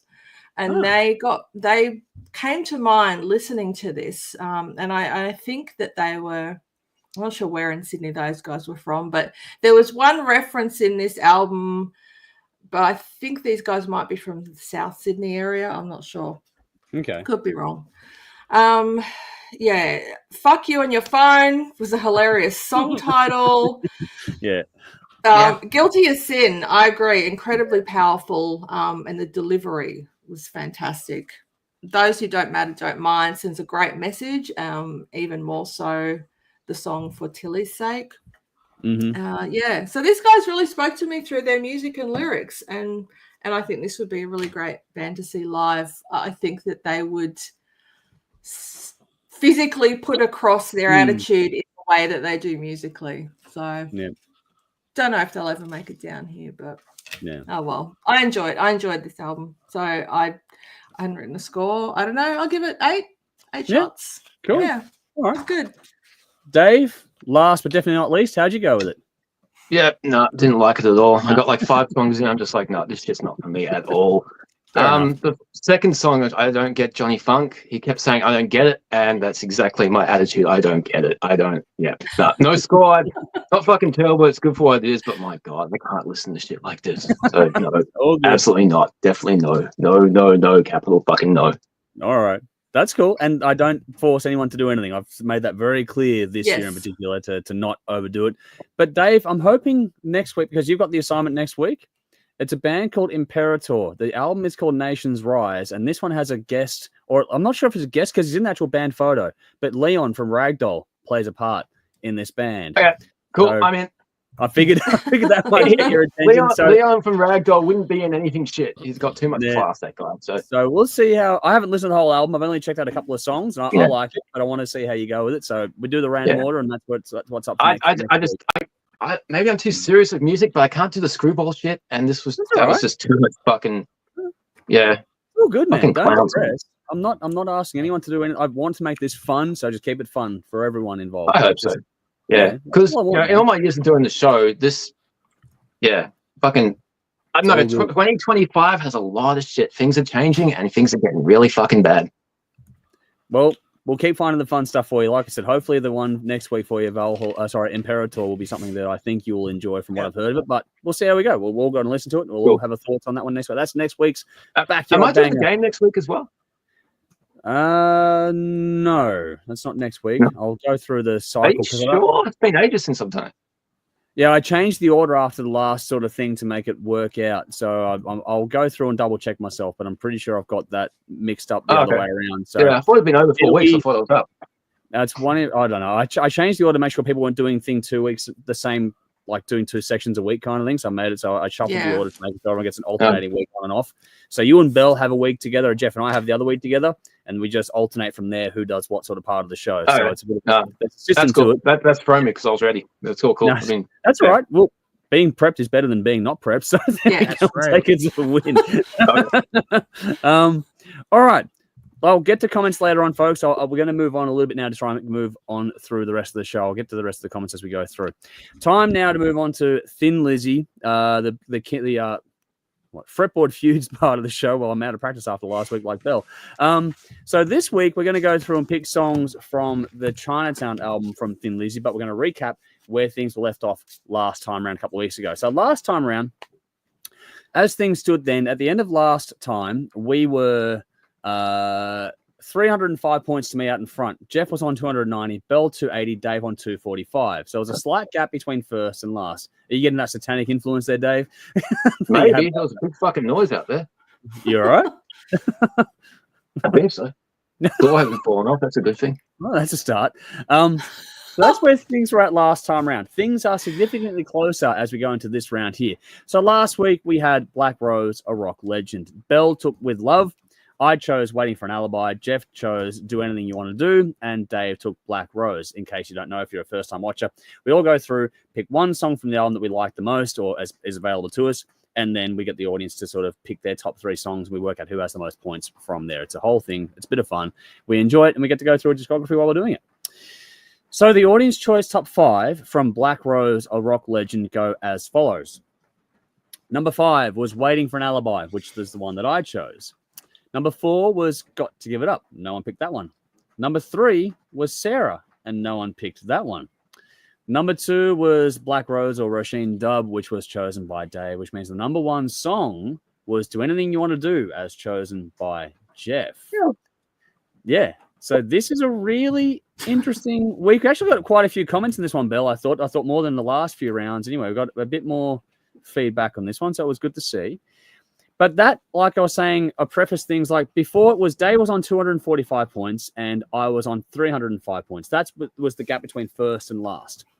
Dave is still at the bottom of the pack, but he's on 290 points now. Belle on 300.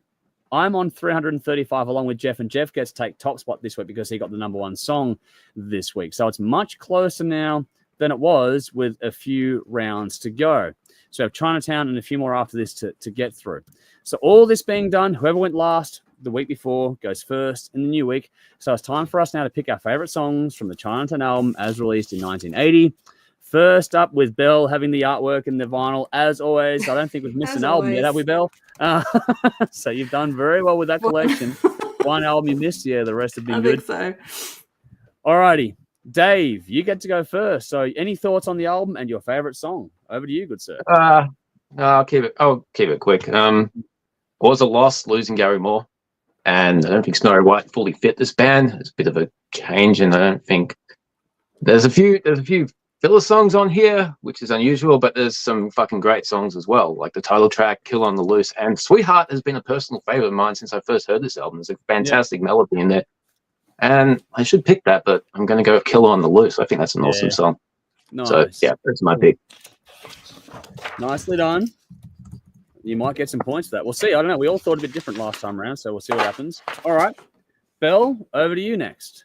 Yeah, Chinatown, definitely low down on the list of my favorite Thin Lizzy albums.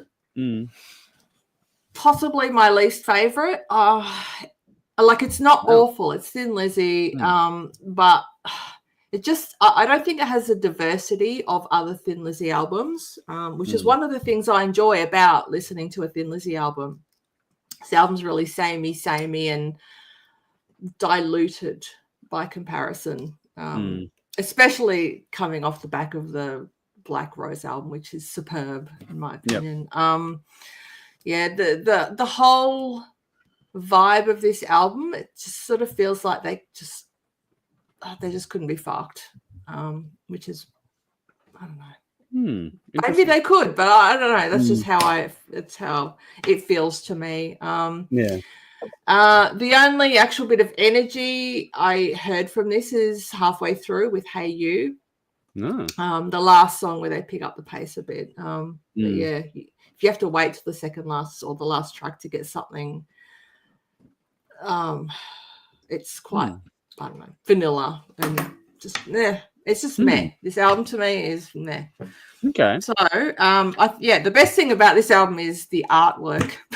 Wow. I love the artwork. It's absolutely gorgeous. It's beautiful. Like I've even got the flag. I think you the have on the artwork's wall. great. Yep. So my pick would be the title track, Chinatown. Nice. Yeah. Okay. Cool. I'm not sure if I'm going to be the outlier because I get to go next. I didn't mind this one. We did a whole discography deep dive years ago, Dave and I in particular did with a few other ones on the show. And I remember being more critical back then with a lot of these albums than I am today. And what I found going through this process for me in particular is while there was changes, obviously the different production, different guitarists, there's changes here in this album compared to previous ones.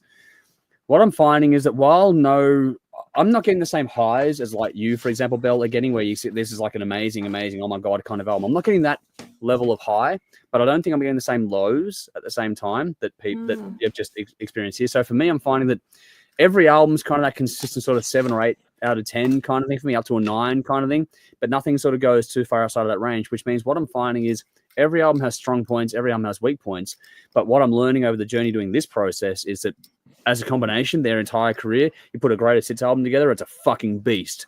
You know what I mean? Like every album has something to offer. And I think that's the cool thing about this story that we're going through. Dave took my number 1 song, Killer on the Loose. You take my number 2 song, Chinatown. So there we go. Sorry. So, no, it's all right. That's how it works when we play the game. So Dave mentioned H.E.A.T. I think that's a hidden gem on this album personally. Not many slower songs. This one, everyone sort of I think the first side is better than the second side, but there's not as many slower songs overall on this album. That's one of the gem sort of real moments on this album that sort of stands out for that reason. But I'm going to go with a different track. I'm going to go with Sugar Blues. I think it's got it's a great riff-driven track that sort of it just drives out of the speakers for me. I like how this one's a little more stripped back. It adds a little more bite. Great lyrics too that may reflect things behind the scenes a bit for the band as well. There's a lot going on, so I like that one a bit. So I'm going to take Sugar Blues. That was my choice as well. So there we go. And Dave, just so you catch up, Belle took Chinatown for her song as well. Jeff, final call.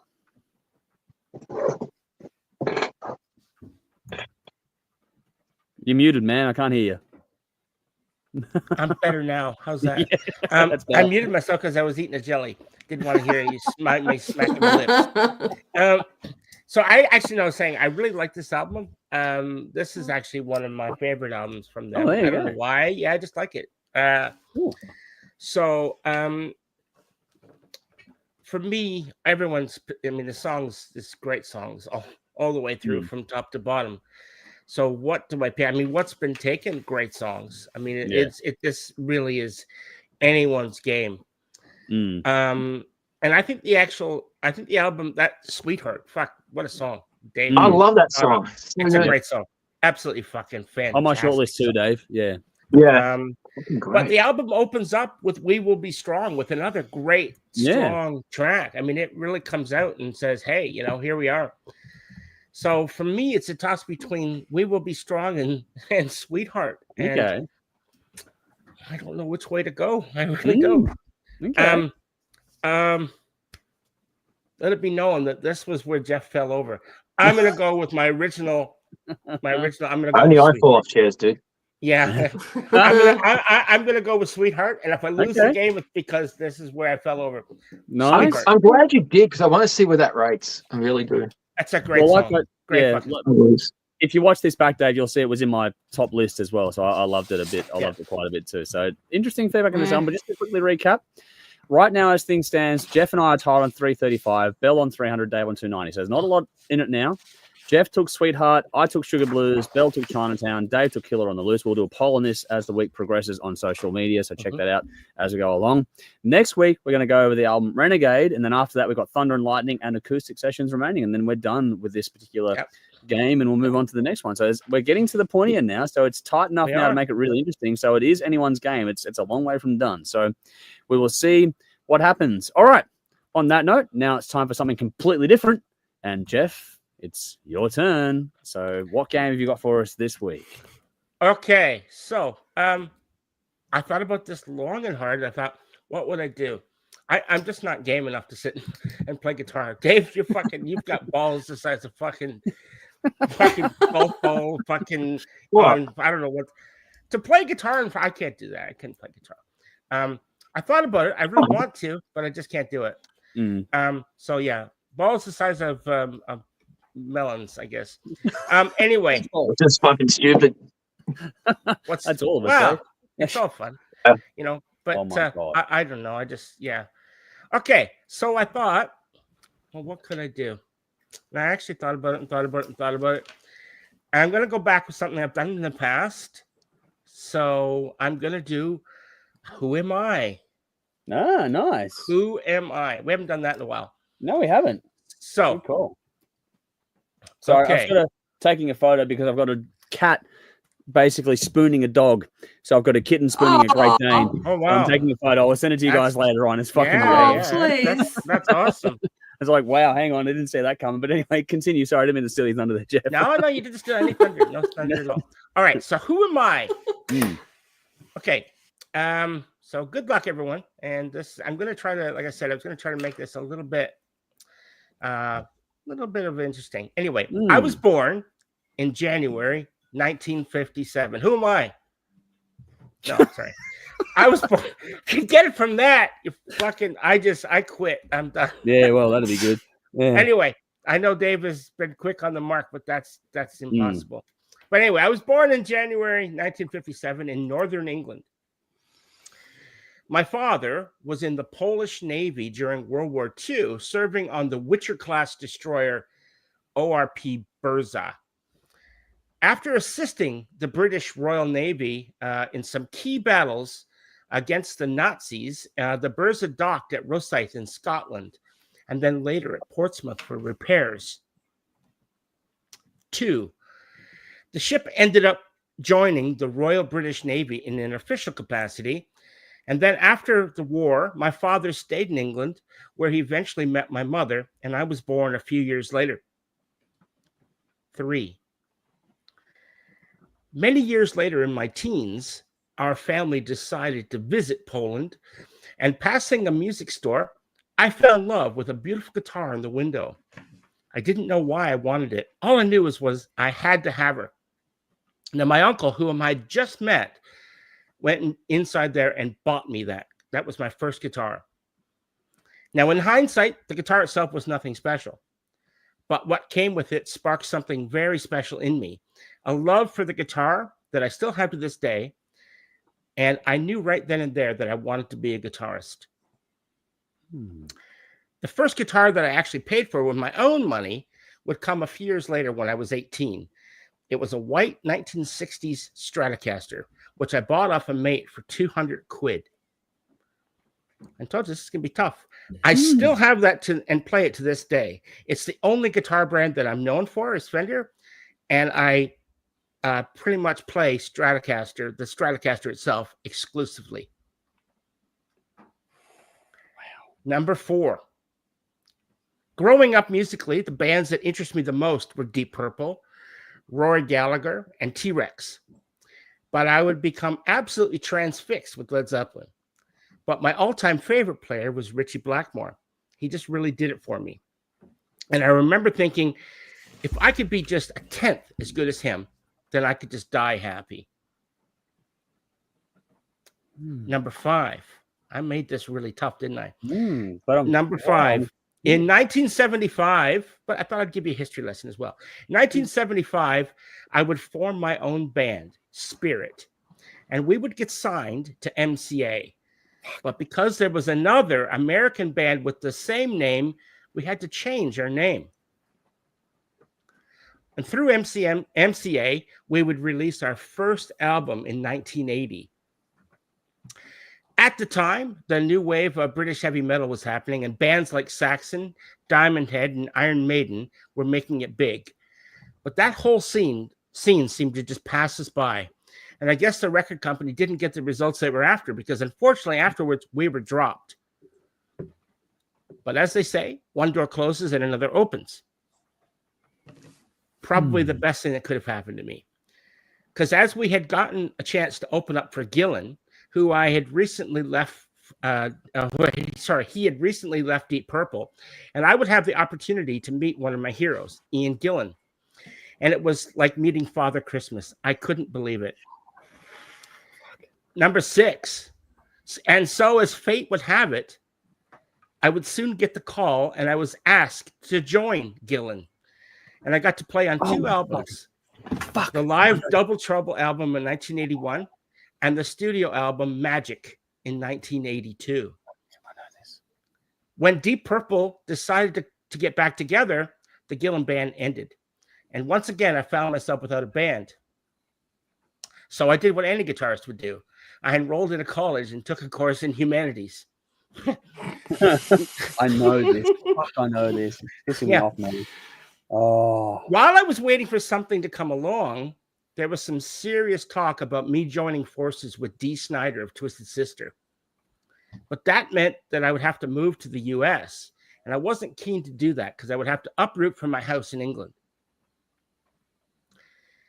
Then I got a call from former Whitesnake bassist Neil Murray and Pete Willis of Def Leppard to join a new band who were fronted by none other than the amazing Paul Di'Anno and Clive Burr, both formerly of Iron Maiden, in a project called Gogamagog.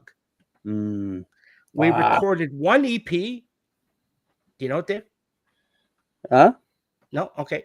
We recorded one EP, I Will Be There, in 1985, but nothing much came from it other than a guest spot opening for Marillion that would eventually help to seal my fate. Number 8.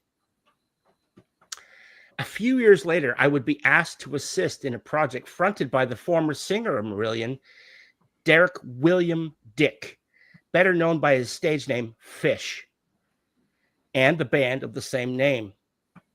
He had just left Marillion, and he remembered me when we opened up for them. Together, we would write and record one song, View from the Hill, which would appear on the 1990 landmark album, Vigil in a Wilderness of Mirrors. I'm going to kick myself. I know this. Number 9. It would be that appearance that led me to getting the call, ultimately, that would change my life. When Bruce Dickinson would call me and ask me if I wanted to play guitar on his upcoming solo project, would eventually become the Tattooed Millionaire. Yes? I'm going to be wrong, but I'm going to try it. Yannick Gers. Well, sir, you would be right. Yeah. Yannick Gers. Oh. I only had one more clue. You got I knew it. I was thinking, I fucking know it. No, I needed one more. I know I got waited till the end. I know. I made it really tough. I did. I tried to make it tough because I thought, if it goes too early. I know. I wouldn't have had a clue. That was good, man. I think of a British-born, Polish-named guitarist. I know. yeah. That's why I was like, era. But, well done, Andrew. That was a cool draw. I liked that. That was cool. Yeah, cool story. I went in and did fucking all this research on this guy because I was going through who am I going to pick, right? And I didn't want to pick somebody obvious. I thought he's kind of like the guy that like everyone knows but doesn't know. Yeah. So that's cool, man. What was your final? Like I interrupted during 9. What were your final clues? Okay, so that was number 9. So Tattooed Millionaire, and then of course a few months later, Bruce would call me again and ask me if I wanted to come over and rehearse some Maiden songs. When I asked him what for, he says, "Adrian has just left the band. We need someone to fill in. Are you interested?" Wow. Obviously, most of the material for No Prayer, for the Dying rather, was already written when he joined Maiden at the pre-production stage. But he did help with one song, and that was back on Bruce's solo album. He ended up writing the chorus on the guitar for Bring Your Daughter to the Slaughter, which Bruce had originally intended for his solo album, Tattooed Millionaire. But Steve liked the song so much that he begged Bruce not to include it on the solo album, in which it was going to be used for the upcoming Nightmare on Elm Street 5 soundtrack. Wow. And instead save it for Maiden. Bruce agreed, of course, and the rest is history. But when it came out as a single, No Prayer from the Dying, that song, Bring Your Slaughter to the Daughter, became Maiden's first and ever and only UK #1 hit. Wow. Yeah. So, and Yannick Gers, he wrote the guitar part on it. He didn't actually write the song. The song was already written, but he wrote the guitar part for it. So, yeah, there you go. Yannick Gers. Nice. It was a tough one. I'm sorry if it was really tough. No, I enjoyed it. I figured the tough ones are better than it was hard. I got my brain thinking. Yeah. I liked what you did there. That was cool. All right, I'm going to quickly scroll through some comments here, see what's sort of coming up interesting. We'll see what happens. Did anybody out there guessing Slayer? Oh, Chris is here. Slayer again. Good to see you, Chris. Hopefully you're keeping well. He's gone, love you all, blah, blah, blah. It's good to see you, man. Hopefully you're keeping well. He's gone, might go and say Blood Dust now. Just tell him to turn it down. All right, what do we got here? So I'm not going to read everything. I'm just going to go through and scroll. Chris says, Thin Lizzy for the win. Well, we always going to love Thin Lizzy. Lauren said, my schoolmate Jackson is the tuning bassist for King Parrot, which is a touring bassist of King Parrot, which is good for him on the European tour. King Parrot are a fucking fun band, man. I thought these guys, while being diverse, as Andrew reviewed, were kind of having a pub band, local festival band sound. I give them 9 shots, liked it, and heaps will listen to them. Well, that's a lot about Crap and the Crapenters, which is cool. Nicely done, Michael. Yeah. Awesome. In front. What else we got here? PJR, I'm a little late. Good to see you, man. Hopefully you're well, though. Good to see you. Doesn't matter what time you get here. Just get here and have some fun with us. Lawrence has said speed metal, my favorite genre of all time. I feel it's extremely underappreciated. I love it. What about you, Jeff? Speed metal? Yeah, the older stuff. Really older stuff. Older stuff is cool. Guru says Johnny the Fox. Oh hell, he hailed Jimmy the Weed. We're getting there. When the single Chinatown came out in Melbourne, Australia was a breath of fresh air for me. Something hard and heavy compared to some of the other styles of music out at the time, and loved the album. So Michael loves Chinatown, which is cool. Lawrence loves speed metal. Yannick Gerska's number one from Yannick got Kieran got Yannick as well, which is cool. So did Michael. He's gone fucking spell check. He can't even get it right. Which is cool. So thank you all for jumping in. Vinny's gone. You can read any of my golden books, Jeff. I don't know what the fuck's going on there, but you can do the voiceovers. So there you go. All right. Golden showers. Jeff can do the voiceovers for the golden book reads. All right. 2 things to go. We're going to fly through them as quickly as we can. First up is Metal Mogul. We go through and have fans. We add to our collection to see who gets the most points at the end of the year. So a quick recap as to where we are. Then we'll add a band each and see what happens from there. Now, just for the record, I did put in the chat that if you decide to drop a band, you can, but you lose whatever points have accumulated so far if you want to replace them with something else you think is more valuable to you. So I'm going to go through to a score.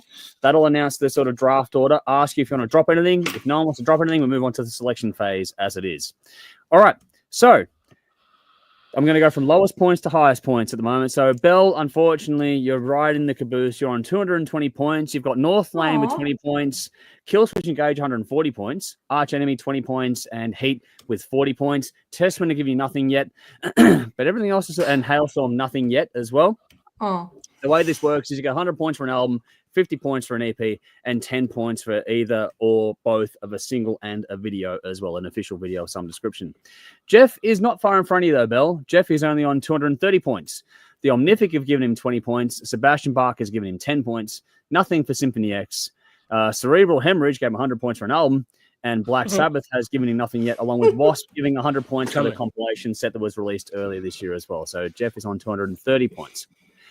I'm on second place, so Dave's out in front. I'm on 290 points so far. Alien Weaponry have given me 50 points. That's about to grow.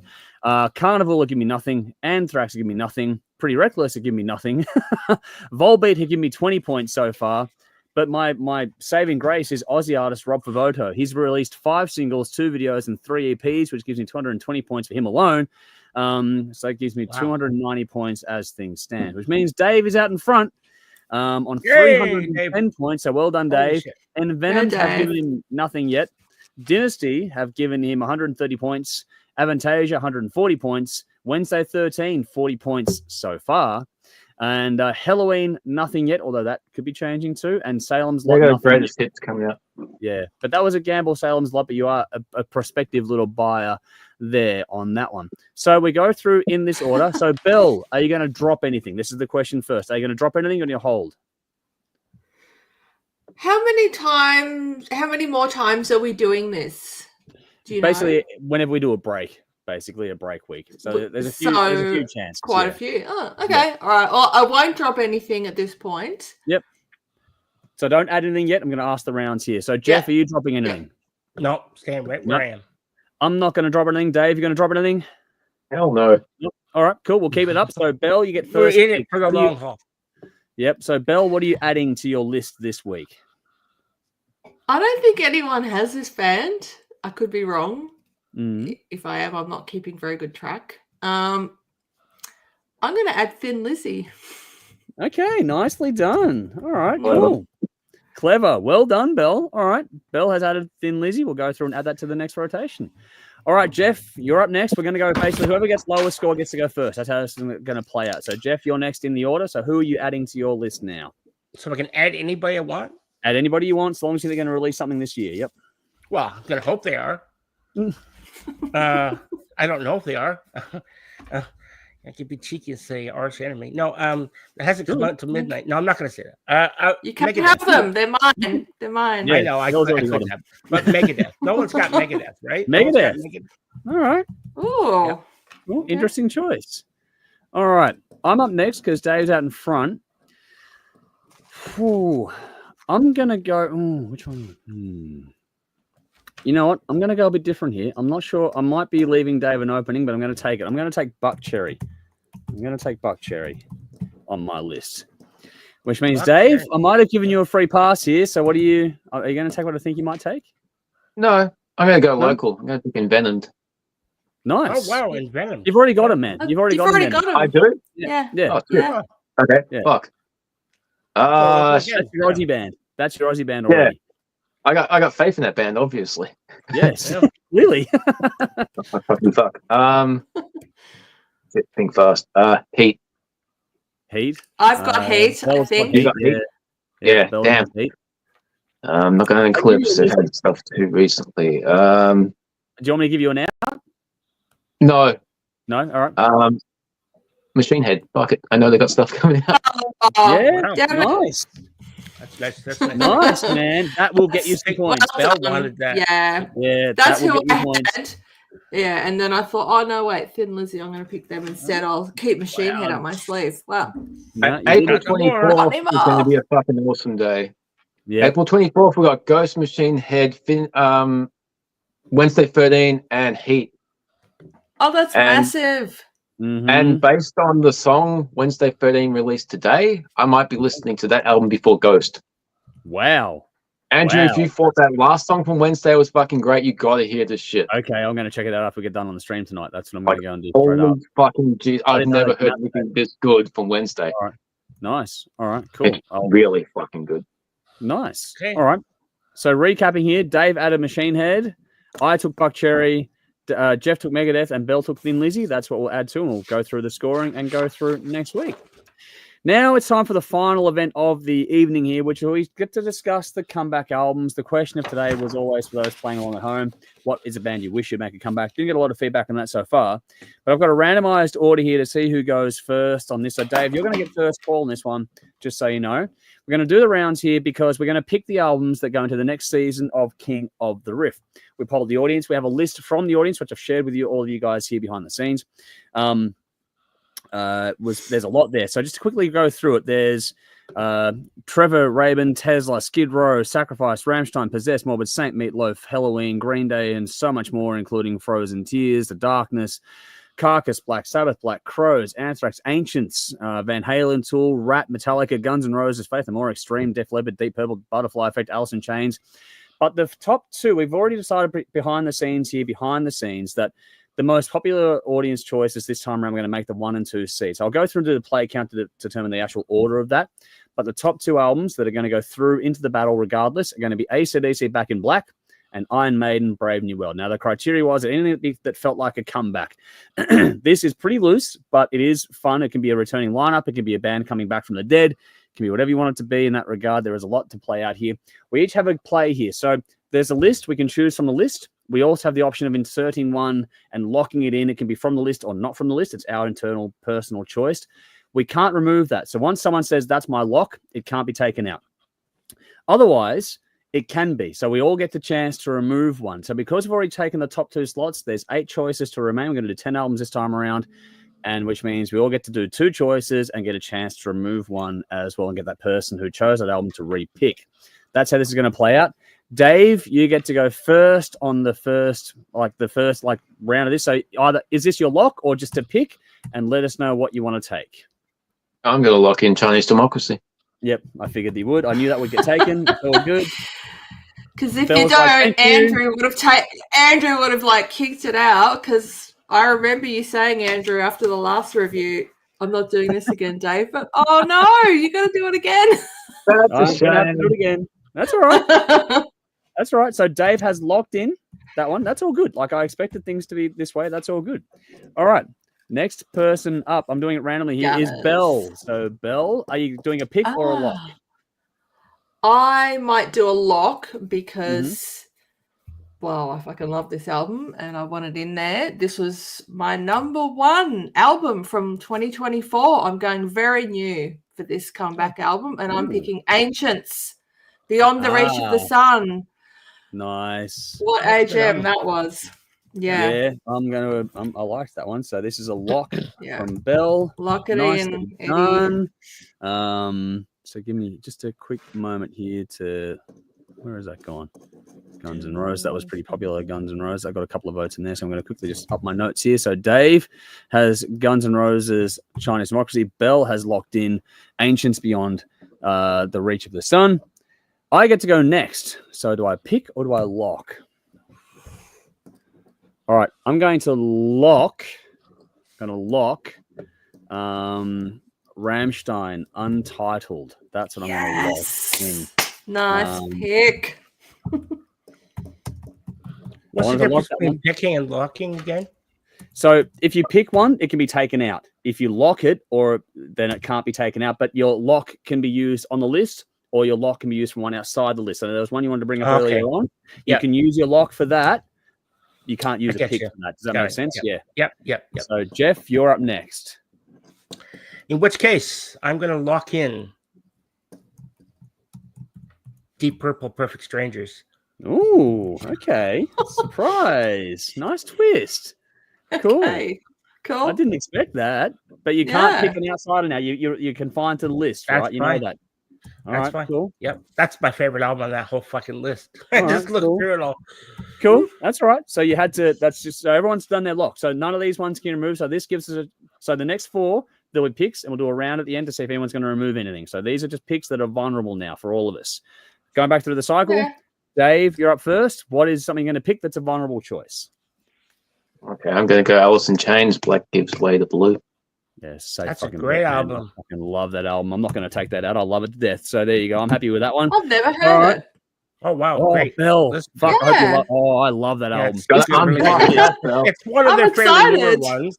Yeah. It's a great list so far. All right. Well, on that note, Bill, you get to follow it up. So what's your next choice that is vulnerable? It can be taken out if chosen. Yeah, that's fine. No, that's fine. I am going to choose Darth, The Deceivers, another 2024 album, keeping it really current. I love that. Yeah. Cool. All right. I'm going to add that into the list. Sorry, I got a Discord notification like what's going on there. But anyway, I'll look at that in a moment.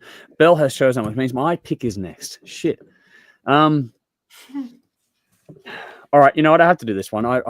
Because my top 2 are already in the list. So I was like, this is a happy third place for me, to be honest. Not that it's a third place album, but it's just a happy accent that I'm going to put in there. I'm going to go Anthrax, Worship Music.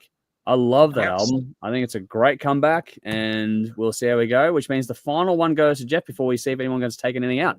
Jeff, what's your final pick? Def Leppard, Hysteria. Okay. What? Cool. Because of the album? Yeah.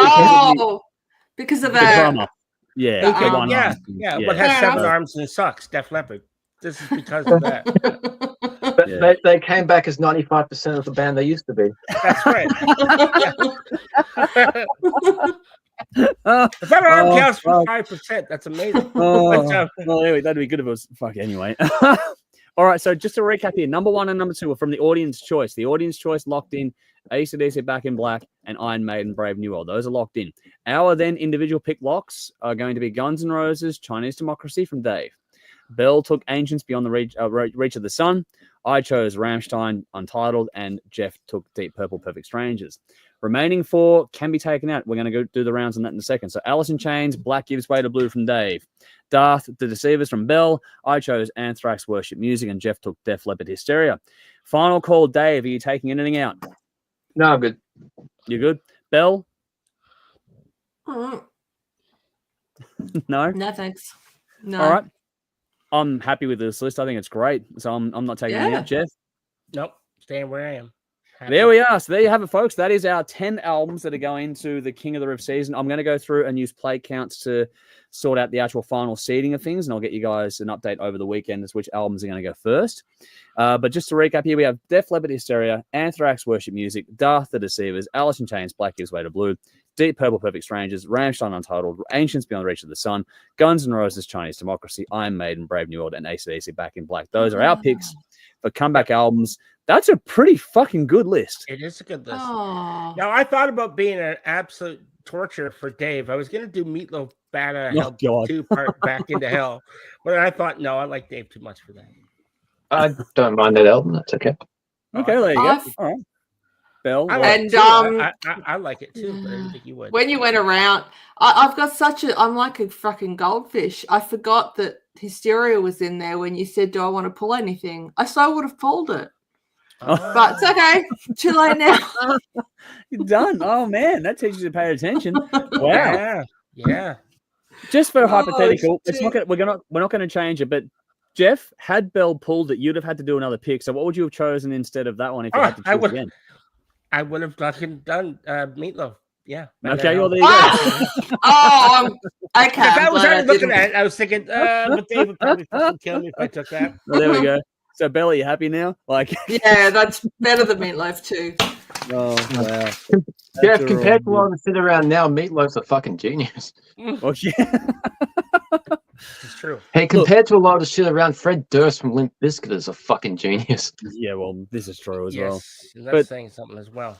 Yeah, I know. Yeah. But just want to give a shout out to Worst everyone and worst of each decade.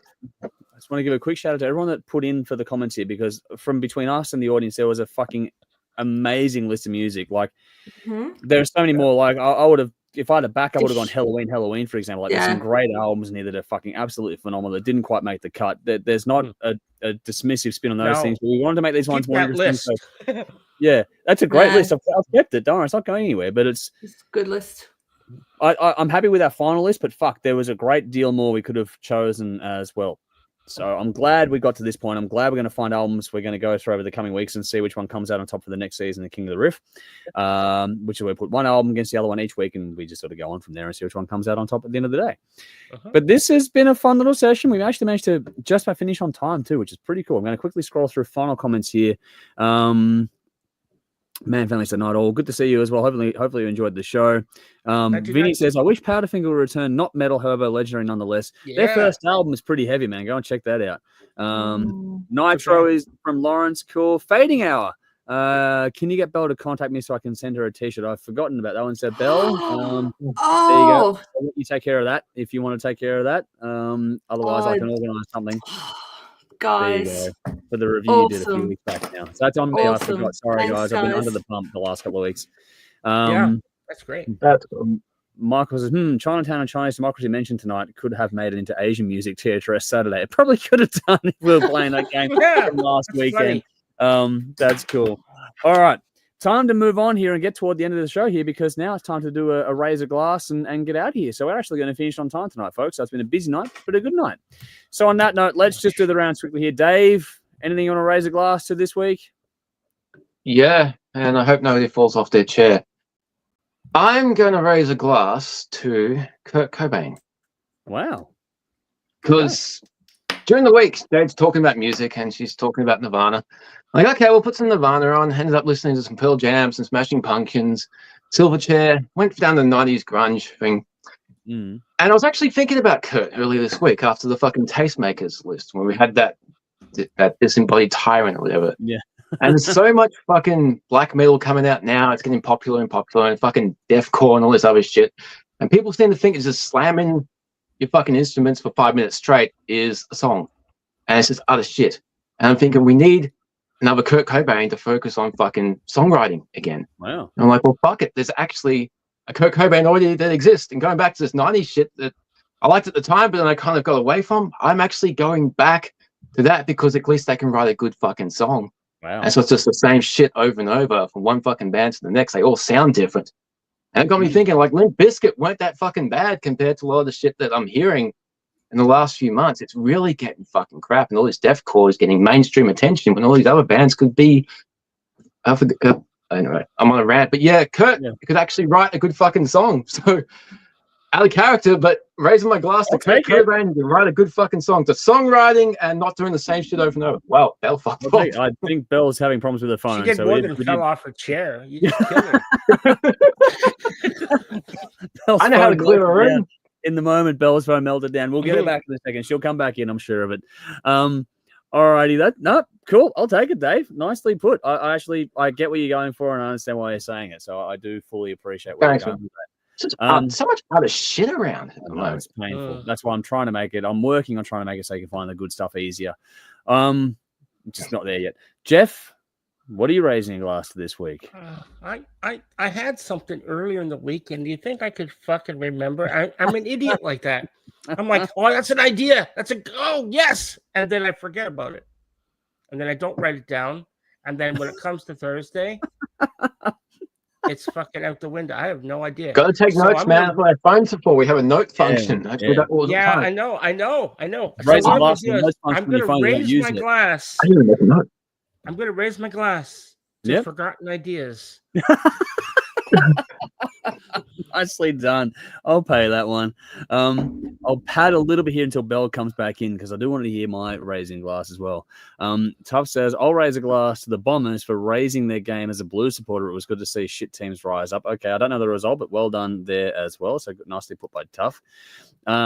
Vinny says, just raising a glass to finally getting my side hustle off the ground. Older fans, where for a subscription, I tell you what hurts and what task caused it.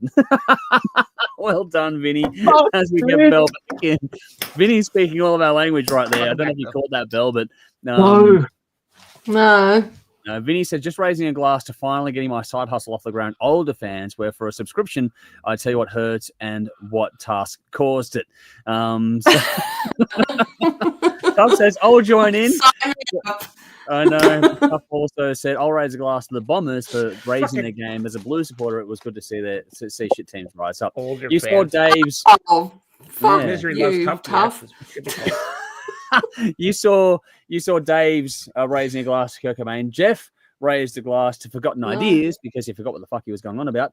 Earlier in the week, he had a good idea and then didn't write it down. Yeah. For writing a good song. Watch it back, Bill. Okay. Did you not see that? All right. No, Bill. Right back. And then I got kicked out.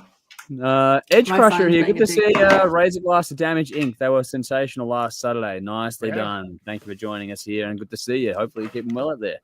And Tough says, I'm too old for sex. I throw out my hip. Oh, fuck. That sucks. Anyway, Belle, what are you raising a glass to this week? Oh, all right. Well, I would like to raise a glass. I feel like I've done this, but I don't give a fuck. I'm going to raise a glass to my son who has paid money for an airfare to come and see me. He's here currently this week. Nice. Awesome. So it must mean that he likes me. It's nice when your children like you. Yes, it is. I'll fucking drink for that. Yes, definitely. Yeah. So I love that he's here. It's nice to see your children when they're old enough to be sort of doing their own thing. Doing their own thing. So yeah. How long for, Bill? He came on Tuesday. He's leaving on Monday. Nice. And so about a week. So I've got the week off, so I'm currently on leave. So I'll raise a glass to that alone. Nice. Yeah, nice. I took my drink. I'm done. Yeah. So. All good. Okay. No, well done. Having just had Zach here for a few weeks, I'll cheers to that. Yeah. Know the feeling very, very well, especially us being up in Queensland. For me, I'm actually going to make this one to Jade for her efforts and jumping into the live stream and being involved in so many things with you, Dave. I do really appreciate what you guys are doing there. So I'm raising a glass first to Jade. She's awesome. She is awesome. Oh, she is absolutely phenomenal, and I'm so glad. She got her English cat back last week. He had to write like a little story. She got A+. Awesome, man. There we go. Cheers to that as well. That's well done, man. Tell her congrats for us, please. Proud daddy. But my other raise a glass is to you guys in particular, and for the wider audience and the crew behind the scenes. But for you guys in particular, for understanding so much last week, I really appreciate it. I was fucked last week. I couldn't go, and I really appreciate you guys being so patient, supportive, understanding all those things. So just to you guys for being a great fucking kick-ass bunch of people that I love to bits. Thank you one and all for being so good to me and for doing this with me every week, even though it's not the easiest thing in the world to do. So I thank you all and definitely raise a glass to you guys and all of you guys watching tonight for the patience, support, and sticking with us no matter how long or short. I love it all. So thank you so much to all of you out there. Thank you. Indeed. All right, let's see. Final comments here. Tough is raising a glass. It's good to see. So there we go. We're enjoying it all here, folks. But that'll about do us for now. We're back again for another live stream next week where we go through and do an album battle. So off we go. We actually managed to finish one pretty much on time, which is cool. Yeah. Yes. Tough says we need you. It's not heavy metal show without you. Well, we try our best, and I'm glad that we take different twists and turns every single week, but that's part of the fun. And so hopefully we'll find things. Some weeks you'll find things you love, some weeks not so much, but hopefully you stick with us and you'll find a wider catalog over the year that just keeps you enjoying music more and more. That's the goal overall. We'll keep coming back with more new tunes next week. Victoria says, raising a glass is my oldest son. One of his bands had to play Glastonbury next year. Fucking hell. Well done. Yes. That's awesome, That's Victoria. That is fantastic. Thank you so much for sharing that with us. I'll drink to that. Feel free to send through a link to their band to us as well, so we'll check out their stuff too. Get us some. That'd be awesome. Yeah. Send us some stuff through to check out. I'd love to know who it is. Yeah. But that's awesome. That's a great way to, I think, to sort of wrap things up. So a big thank you again to you guys jumping in and doing another show with me every week. And Tough says awesome. Best of luck with that too. So I think everyone's going to get behind that, Victoria. So please share the band. We'll put a shout out to him as well. But thank you to you guys at home and to you guys here with me tonight. So thank you to Dave, as always. Been with me for a long time now, over a decade. You fucking still keep putting up with me. So thank you again. Thank you to Jeff. I'm almost there, but I'm not burnt out yet.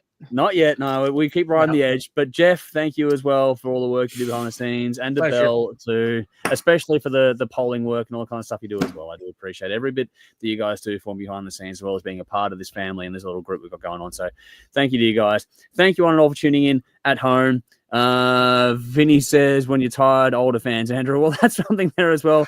Michael's one night. Ari, good to see you. Thanks for jumping in, going. Thank you. Good to see you. Hopefully you enjoyed the show tonight. Thank you one and all. We'll see you all again, same time, place next week. Until then, I'm Andrew, and you know what to do, folks. As always, drink up, rock on. Take care, folks. We'll see you in a bit. Cheers. No, I don't.